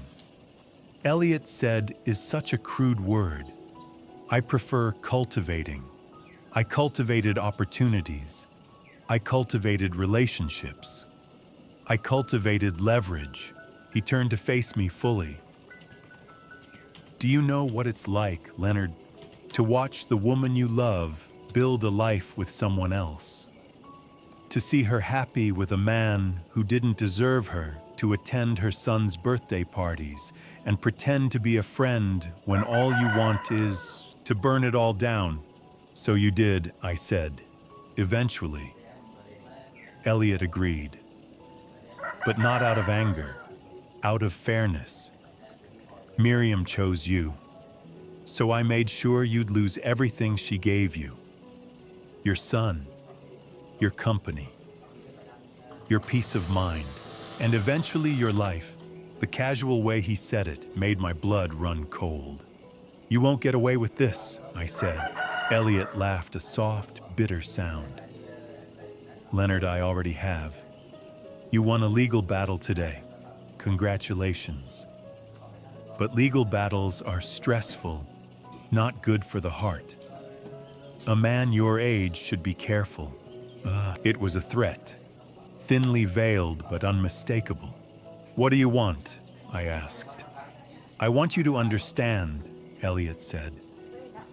I want you to know that every moment of suffering you've experienced, every doubt, every betrayal, every sleepless night was by design. I want you to carry that knowledge with you to the grave. He stood brushing invisible dust from his coat. You should reconcile with Dennis. Settle things before something unfortunate happens. After all, accidents are so common at your age. I stood too, my legs shaking with rage. You're insane. No, Elliot said calmly. I'm patient. There's a difference. He turned to leave, then paused. Leonard, one more thing. I waited. So Miriam called your name at the end. Yeah. Even as she was dying, even knowing what I'd done, she chose you. Do you know how that felt, to be there in that moment and hear her say your name? My breath caught. You were there. You gave her the final dose. Elliot's smile was cold. She should have chosen me. 40 years ago, she should have chosen me. And because she didn't, I made sure you'd lose everything she loved, your son, your company, your life. That's fair, don't you think? He was admitting it. All of it. But there were no witnesses. No recording device on my body. Declan had the camera. But he was 50 meters away. It was just Elliot's word against mine. Enjoy your victory today, Leonard, Elliot said. But victories are fleeting. Consequences are forever. He walked away, hands in his pockets, unhurried. I stood by the river shaking with fury and grief. My phone buzzed. A text from Declan. Got it all on video. But Leonard, I found something else. Elliot's been moving large sums offshore, and I found encrypted messages. I think he's hired someone. We need to get you somewhere safe. Tonight. Declan insisted on staying at my house that night. I didn't argue. At 2 o'clock in the morning, I understood why. The sound woke me, or rather the near absence of sound. A soft click from downstairs. I lay frozen in bed, listening. Another sound, careful footsteps on the hardwood floor. Someone was inside my house. My heart hammered against my ribs. I reached slowly for my phone on the nightstand, keeping my breathing steady. Declan had installed a security system after the break incident. Why hadn't the alarm gone off? Then I heard Declan's voice, sharp and commanding. "Stop right there! Police! Hands where I can see them!" A scuffle erupted downstairs. Furniture scraping a grunt of pain, the heavy thud of bodies hitting the floor. I grabbed the baseball bat from my closet. Miriam had always insisted I keep something for self-defense, and crept to the bedroom door. My hands shook as I eased it open. Voices below. Declan calm but firm.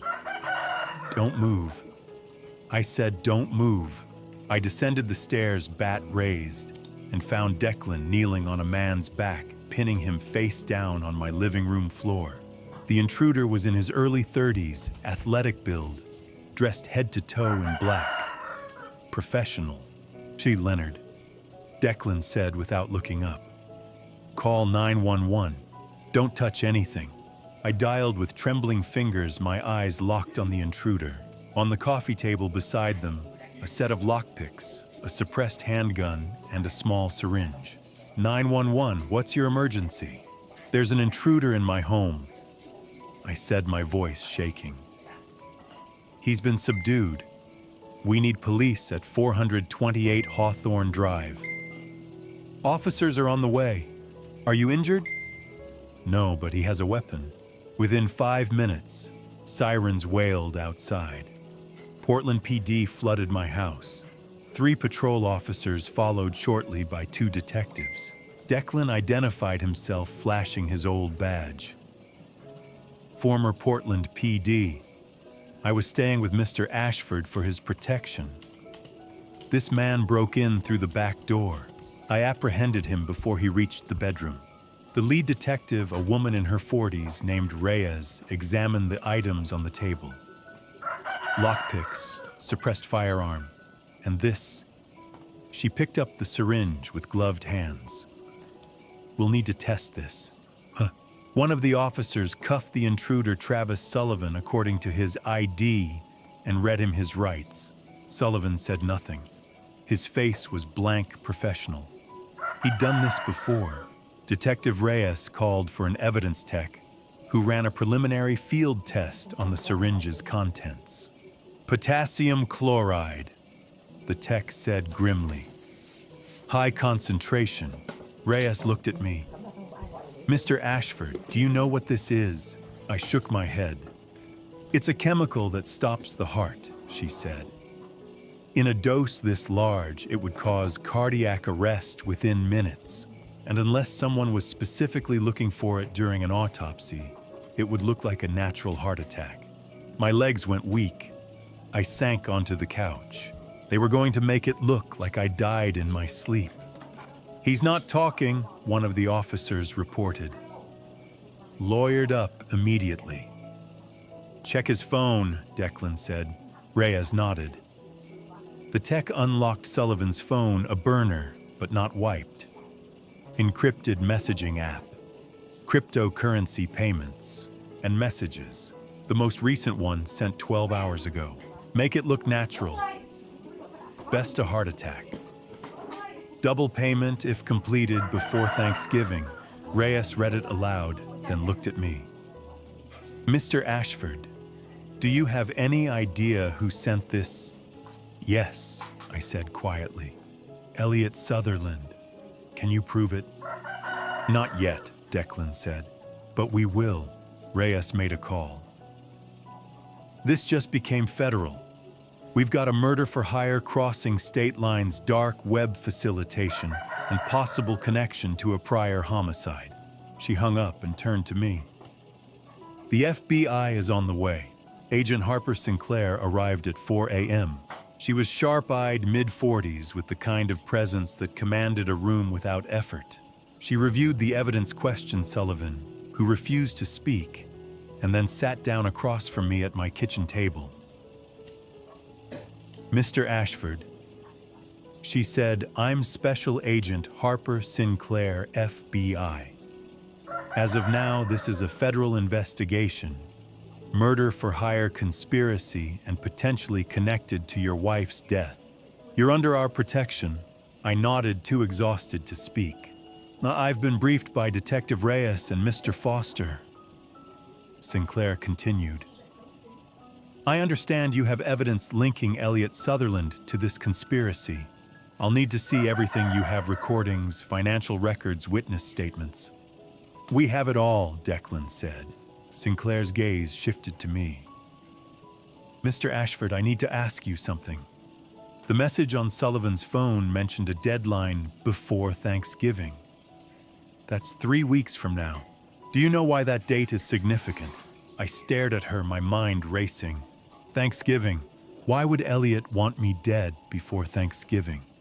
"I don't know," I said slowly. "I don't understand." And then it hit me. Miriam's sealed will. The one Lillian had mentioned. The one that couldn't be opened until 1 year after Miriam's death. April 2025. But Thanksgiving was in late November. 3 weeks away. What happens at Thanksgiving?" Sinclair asked, watching me closely. I don't know," I admitted. "But Miriam left a sealed will. It can't be opened until April, 6 months from now." Sinclair exchanged a glance with Declan. "Is there anything else tied to that date?" "A family gathering, a business meeting." I thought hard. "Dennis and Celeste always hosted Thanksgiving. They invited me every year, even after Miriam died." "And this year?" Sinclair asked. "They invited me 2 weeks ago," I said. "Before the competency hearing." Sinclair leaned forward. "Mr. Ashford, I think they're planning something for Thanksgiving. If Sullivan failed tonight, they'll try again. And whatever they're planning, it's tied to that dinner." My blood ran cold. A trap. Thanksgiving dinner with my son and daughter-in-law. One last chance to finish what they'd started. "What do we do?" I asked. Sinclair's expression was grim. "We set a trap of our own." The FBI moved me to a safe house, an unremarkable apartment in Beaverton. For 2 weeks, I lived in limbo while Agent Sinclair built her case. The safe house was comfortable but sterile, beige walls, generic furniture, the kind of place designed to be forgotten. I met with Agent Sinclair daily, answering questions, reviewing evidence, watching my life become an FBI case file. It was exhausting and necessary. Sinclair's team worked fast. Within 3 days, they had a forensic audit of Dennis's finances. The results were damning. Dennis had embezzled $2.1 million over 3 years from the family company, small transfers at first, then larger ones as he grew bolder. The money moved through offshore accounts, then vanished. Some of it went to repay Elliot's loan. Some went to Celeste. The rest was untraceable. Your son," Sinclair said, sliding the report across the table, "has been stealing from you since 2021, right around the time Celeste entered his life." I stared at the numbers, my hands shaking. "He's been planning this for years, or being manipulated for years," Sinclair said. "We're still trying to determine which." 5 days in the FB, I obtained a court order to exhume Miriam's body. I signed the papers with trembling hands, hating every second of it. Dr. Helena Cross, the ER physician who had saved my life after the poisoning, conducted the new autopsy. The results came back a week later. Thallium in the bone marrow, in hair samples preserved from the original autopsy. Miriam had been poisoned over a period of 3 to 6 months. The official cause of death was changed from stroke to homicide by poisoning. Sinclair showed me the report in the safe house. Your wife was murdered, Mr. Ashford. We can prove it now. I closed my eyes, tears streaming down my face. Miriam, my beautiful, brilliant Miriam. She had known. She had tried to warn me, and they had killed her for it.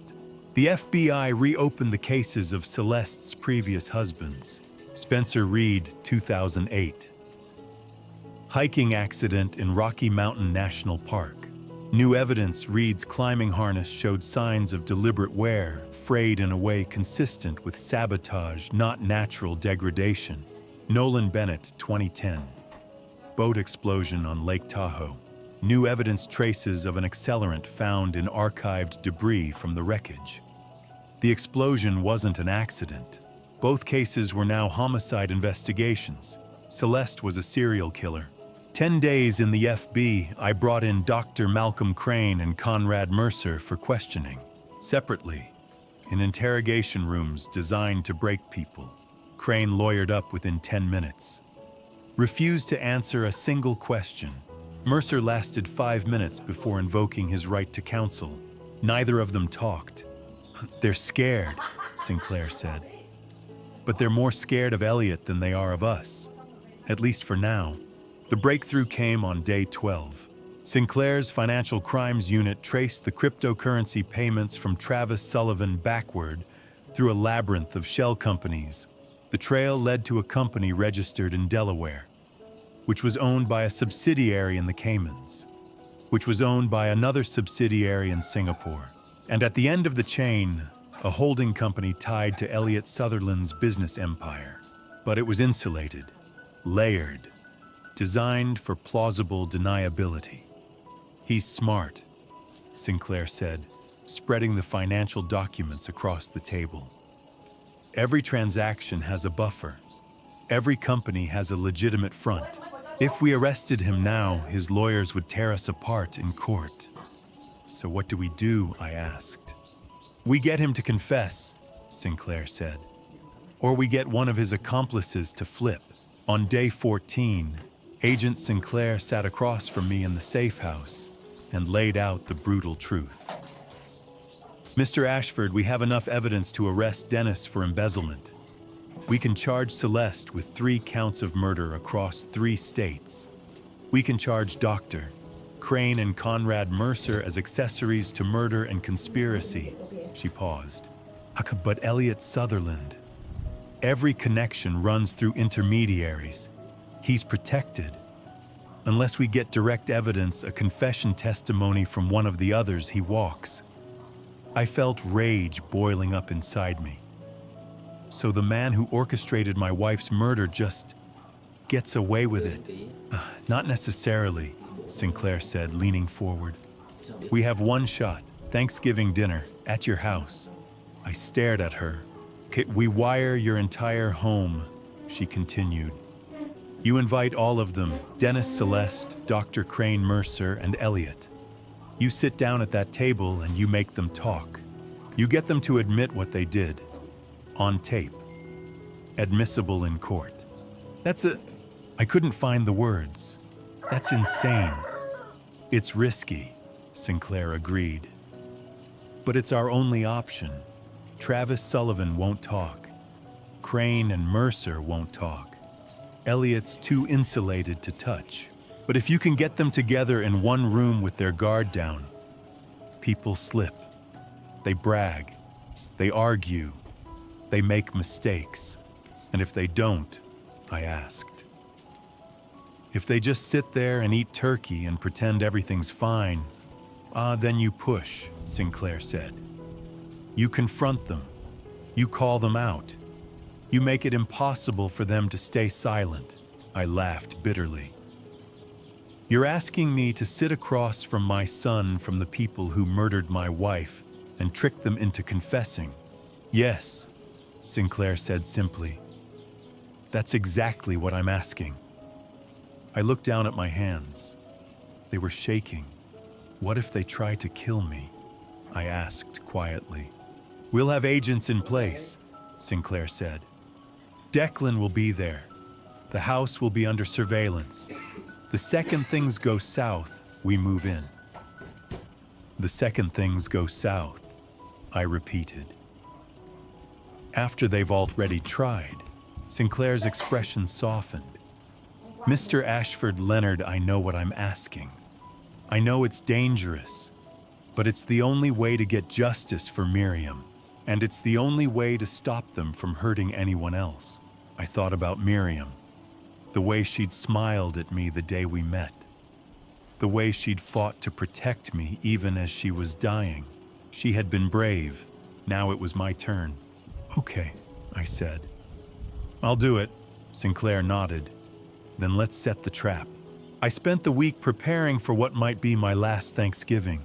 The FBI prepared for a sting operation. Both of us hoped I'd survive it. Agent Sinclair's tech team invaded my house on Tuesday morning, installing pinhole cameras in every room, microphones hidden in light fixtures, panic buttons disguised as everyday objects. I watched them turn my home into a trap, and I felt Miriam's presence in every corner. The surveillance setup took 6 hours. Cameras in the living room, dining room, kitchen hallways. Even the bathroom, just in case, Sinclair said. Microphones in the chandelier above the dining table and the smoke detectors in the decorative vases Miriam had loved. A panic button disguised as a book on the living room shelf. Another in the kitchen drawer. If anything goes wrong, Sinclair explained, you say the safe word, Miriam's favorite, and we breach immediately. Declan will be in a van outside with a tactical team. Response time 30 seconds. 30 seconds felt like an eternity, but I nodded. Understood. That afternoon, I sat down and wrote the invitations. By hand. Personal. The way Miriam would have done it. Dear Dennis, I'd like to have one more family Thanksgiving. Life is short, and I don't want to waste what time we have left on anger. Please come. Bring Celeste and Olivia. Love, Dad. I wrote similar notes to Dr. Crane, Conrad Mercer, and Elliot. Each one carefully worded, gentle, forgiving, a perfect lie. I mailed them Wednesday morning. The responses came quickly. Dennis called that evening. Dad, are you sure about this? His voice was wary, suspicious. I'm sure, I said. I've been thinking a lot about family, about what's important. I don't want us to be estranged, Dennis. You're my son. A long pause. Okay. We'll be there. 7 o'clock. 7 o'clock, I confirmed. After he hung up, I sat in the dark, my hands shaking. My son, the boy I'd taught to ride a bike, and I was about to destroy him. Celeste texted, "We'll attend. Thank you for the invitation. Cold, professional, no warmth." Dr. Crane sent an email, Leonard. I appreciate the gesture. I'll be there. Conrad Mercer's assistant called Mr. Mercer accepts your kind invitation and will arrive at 7 o'clock p.m. And then Elliot called.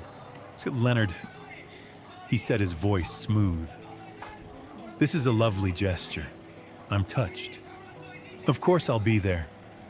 We're family after all. There was amusement in his tone.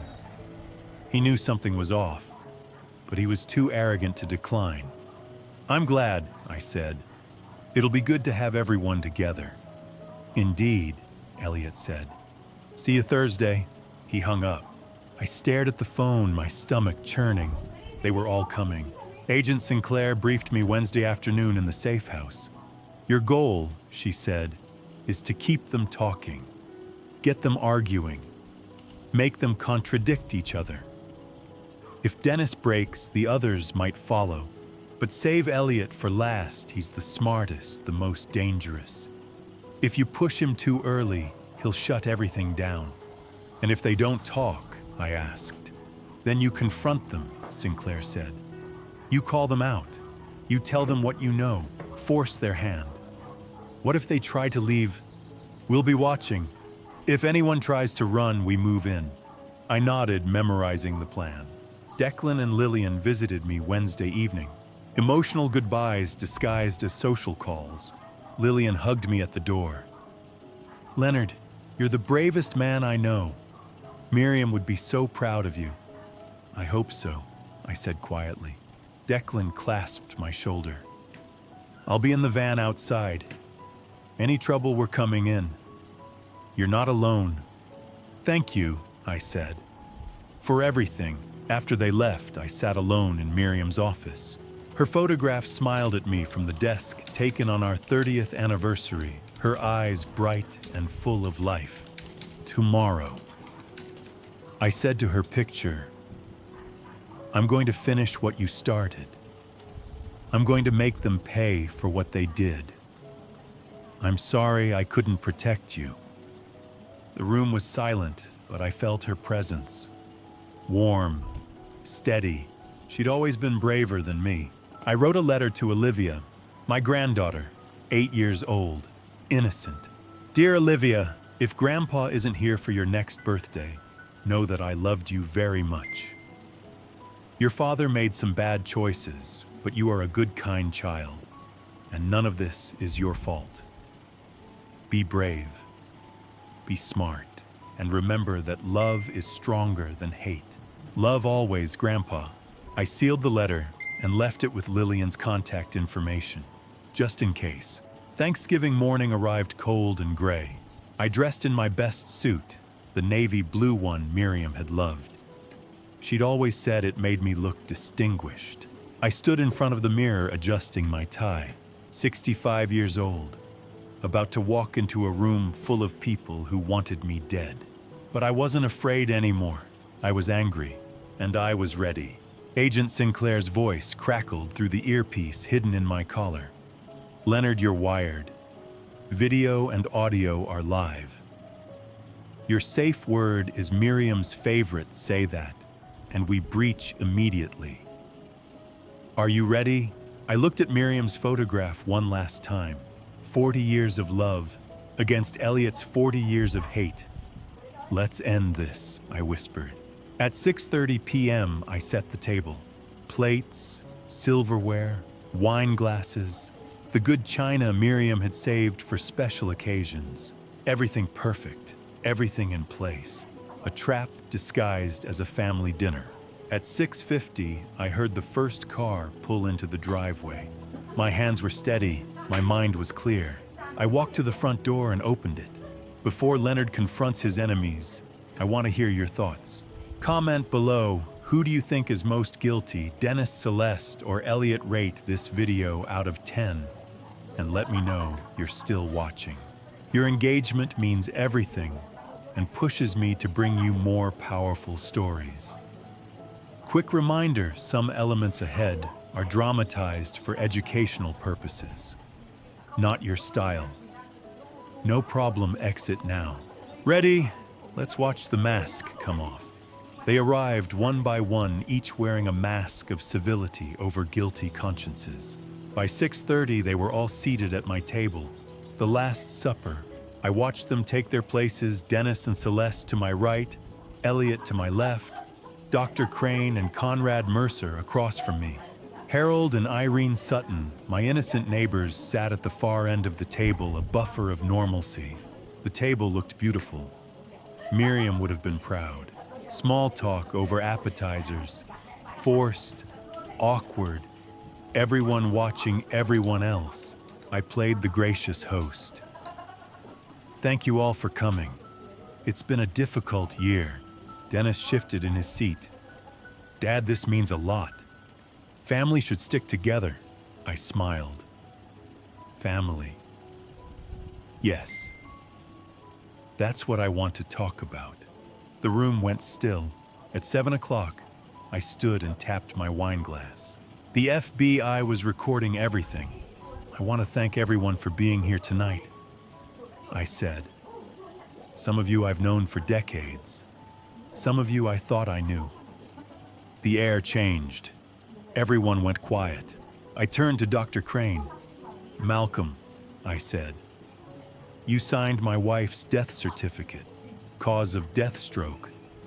But you never ordered an autopsy. Dr. Crane set down his fork. Leonard, I don't think Thanksgiving is the time.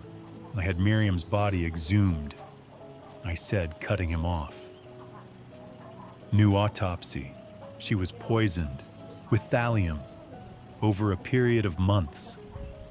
I slid the autopsy report across the table.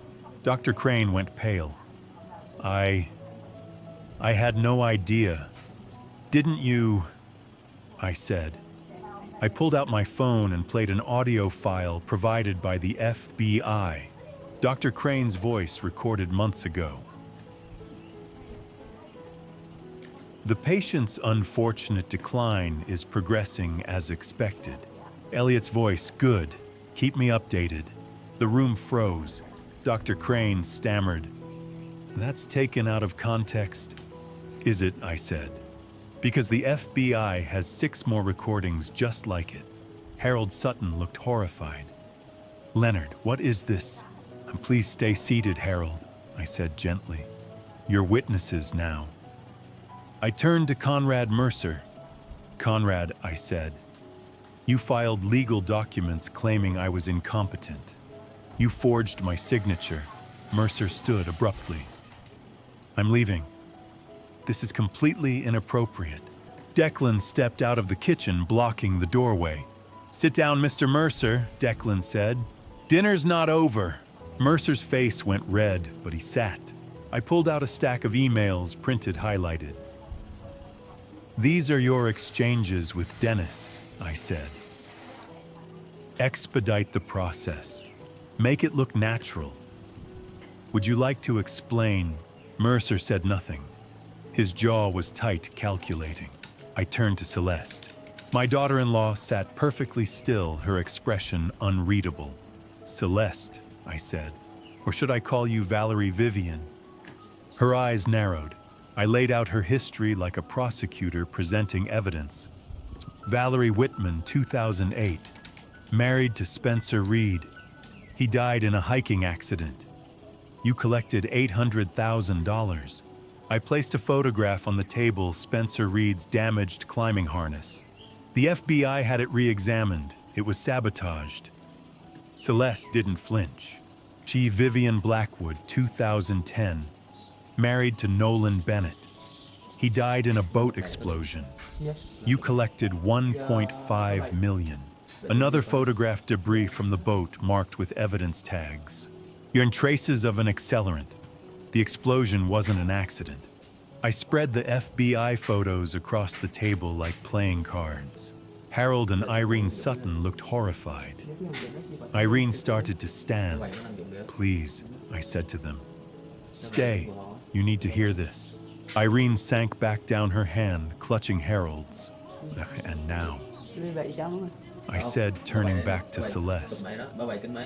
You're here, married to my son. And 6 months after you entered our lives, my wife is dead. Celeste's expression didn't change. She was ice. Mark, you're very good at this, I said quietly. You find men with money. You marry them. You kill them. And you move on. That's an interesting story, Celeste said, her voice calm. But you can't prove I had anything to do with Miriam. Can't I? I said. I placed one final document on the table, a financial record. The FBI traced payments from an offshore account to Dr. Crane. The same account that received transfers from Dennis. And before that, from Elliot Sutherland. Celeste stood her chair, scraping back. This is insane, she said. You invited us here to accuse us of murder based on what conspiracy theories and old police reports. She walked toward the door. Sit down, I said quietly. She stopped her hand on the doorframe. We're not done, I said. Dennis, your turn. My son looked at me, his eyes filled with tears. The mask was cracking. Dennis, I said, my voice shaking. Did you know, when you married her, did you know what she was? Dennis opened his mouth, closed it.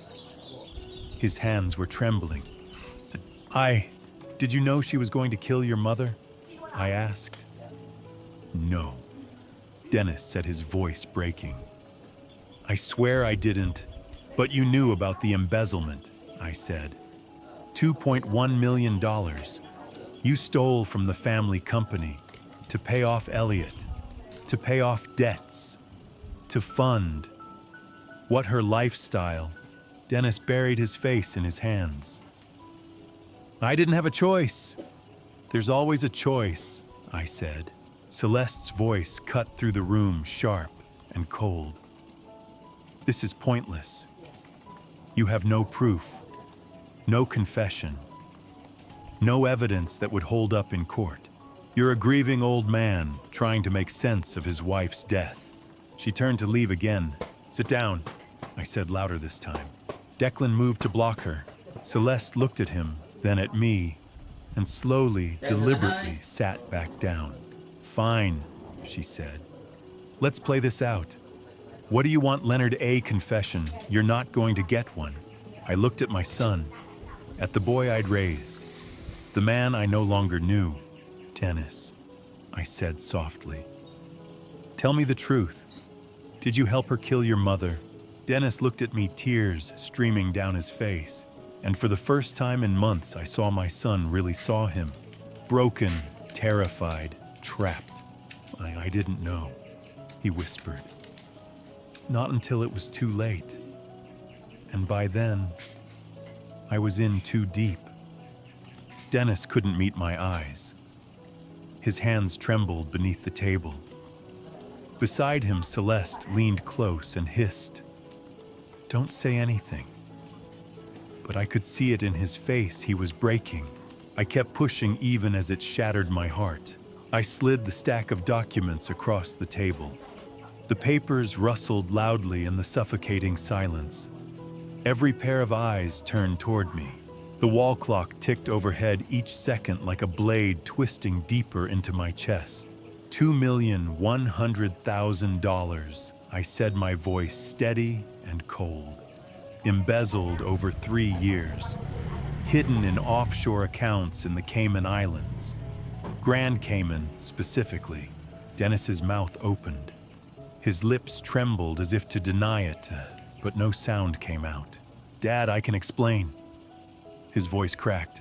Your mother discovered it? I said, cutting him off. I pulled out the photocopied journal page, Miriam's elegant handwriting, painfully familiar, and placed it in front of him. I pointed to a single line written in dark blue ink. March 2023.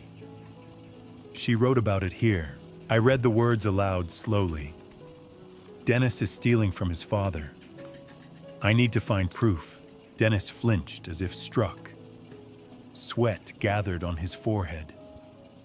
Dad, Your mother spent the last 6 months of her life investigating you. I continued, my voice trembling despite my effort to control it. The woman who gave birth to you, raised you, loved you more than her own life. She cried every night, Dennis. Did you know that? I didn't want this, he sobbed. Tears poured down his face. I was drowning in debt. An investment went bad. I didn't know what to do. Then Elliot said he could help, but then Celeste. Shut up, Dennis, Celeste snapped. But he couldn't stop. The words spilled out like a dam collapsing. I'm sorry, Dad. I never wanted this. They said Mom wouldn't suffer. Dr. Crane promised she'd pass peacefully. I never thought she'd find out. His voice broke completely. I just needed money to pay off the debts. I was weak. And then it was too late to stop. My chest felt crushed. My son. My blood. Did you know they were going to kill your mother? Dennis shook his head violently, tears dropping onto his lap. Not at first. I thought it was just making her sick. To keep you distracted. To buy time. But by the time I realized, she already knew. She confronted Celeste in February. He looked at Celeste, voice shaking. And Celeste said it was too late. That if I didn't see it through, I'd go down too. The room went deathly still. Then Dennis whispered, barely audible, "It was Elliot's plan. All of it. He orchestrated everything from the beginning." I slowly turned toward the man seated at the far end of the table, Elliot Sutherland. The man who had eaten at my table hundreds of times. My closest friend for 30 years. He sat perfectly still, wineglass in hand, watching with calm fascination, as if observing a performance. 30 years, Elliot. I said, my voice ice cold. You've been playing a very long game. Elliot set his glass down slowly. Leonard, your son, is having a breakdown. This is unfortunate. Perhaps we should call lawyers and a psychiatrist before this gets worse. You were at my house when Miriam died. I said, never breaking eye contact. You called 911 8 minutes before Dennis. Why were you there? The smile faded from Elliot's face. He scanned the table, Dennis shaking Celeste, pale Dr. Crane, staring down Conrad Mercer, shifting in his seat. Then he looked back at me, and I saw it the hatred he'd carried for 40 years. Elliot stood. The mask was gone.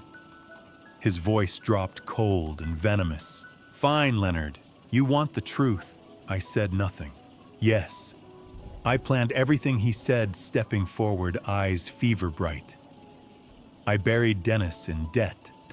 I introduced Celeste, knowing exactly who she was. 2 dead husbands. I chose her for a reason. He laughed bitterly. I owned Dr. Crane with a $300,000 gambling debt. Enough to ruin him. Enough to ensure obedience. His voice shook with rage. I watched Miriam suffer. I counted every day she weakened, knowing she chose you over me. He leaned closer, whispering, "She called your name at the end." I was there. I held her hand. And even dying, she still chose you. His voice turned vicious. So I made sure you lost everything she loved. Your son. Your company. Your life. That's justice. Silence. Then, FBI nobody move. Doors burst open. Agents in tactical gear flooded the room. Weapons raised. Orders shouted. Dr. Crane screamed, hands up. Mercer collapsed into his chair.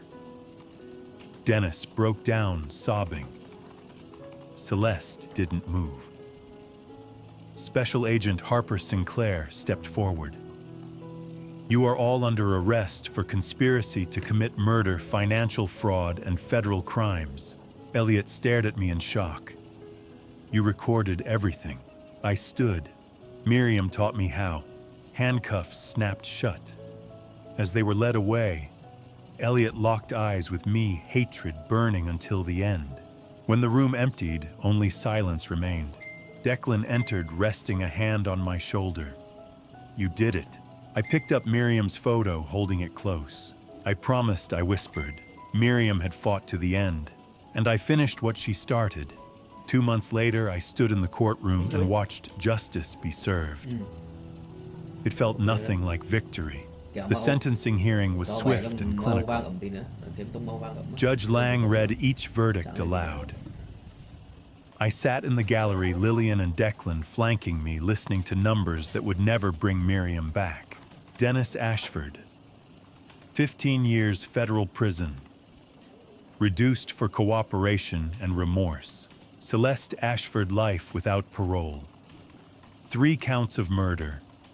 Spencer Reed, Nolan Bennett, Miriam Ashford. Dr. Malcolm Crane, 20 years. Conspiracy to commit murder fraud. Conrad Mercer, 10 years. Obstruction of justice conspiracy. Elliot Sutherland. Life imprisonment, death penalty under consideration. Mastermind. Multiple counts. When the gavel fell, I felt nothing, just hollow. A week later, I visited Dennis at the county jail before his transfer. Glass partition, phone pressed to ear. My son looked smaller, somehow diminished. "Dad, I don't expect forgiveness," Dennis whispered, voice breaking. "I just want you to know, Mom loved you more than anything. She told me that even at the end, she said you were the best man she'd ever known." My throat tightened. "I know, son, I know." That was all I could say. All I had left to give him. The sealed will was opened by court order in mid-January. Lillian brought me to her office. She handed me the documents with reverence. Inside, complete evidence against Elliot financial crimes.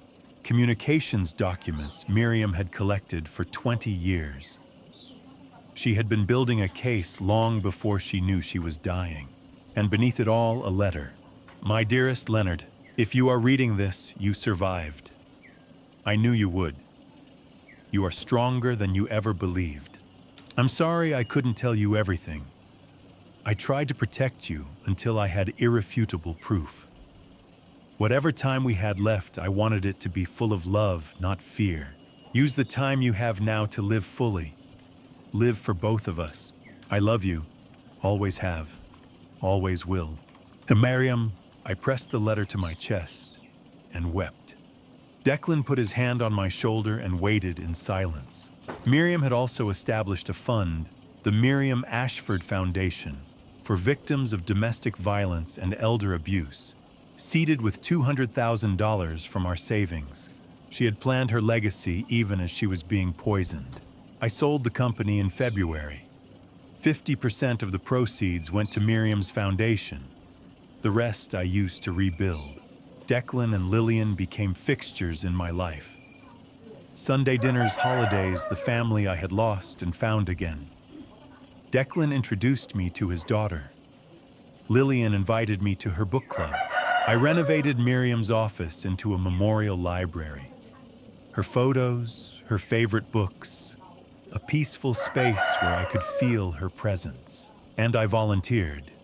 Every Tuesday and Thursday, I worked at the foundation helping others navigate the darkness I had survived.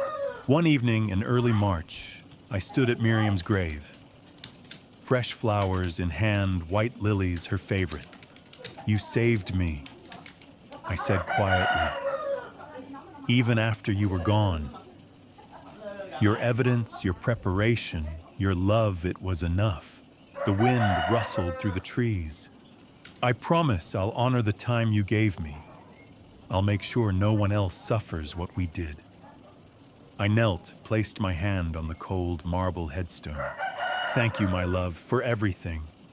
A month later, I found myself at a support group session, guiding a younger widower through his grief. He was raw, broken, lost. He looked at me, eyes hollow. "How do you move forward after losing everything?"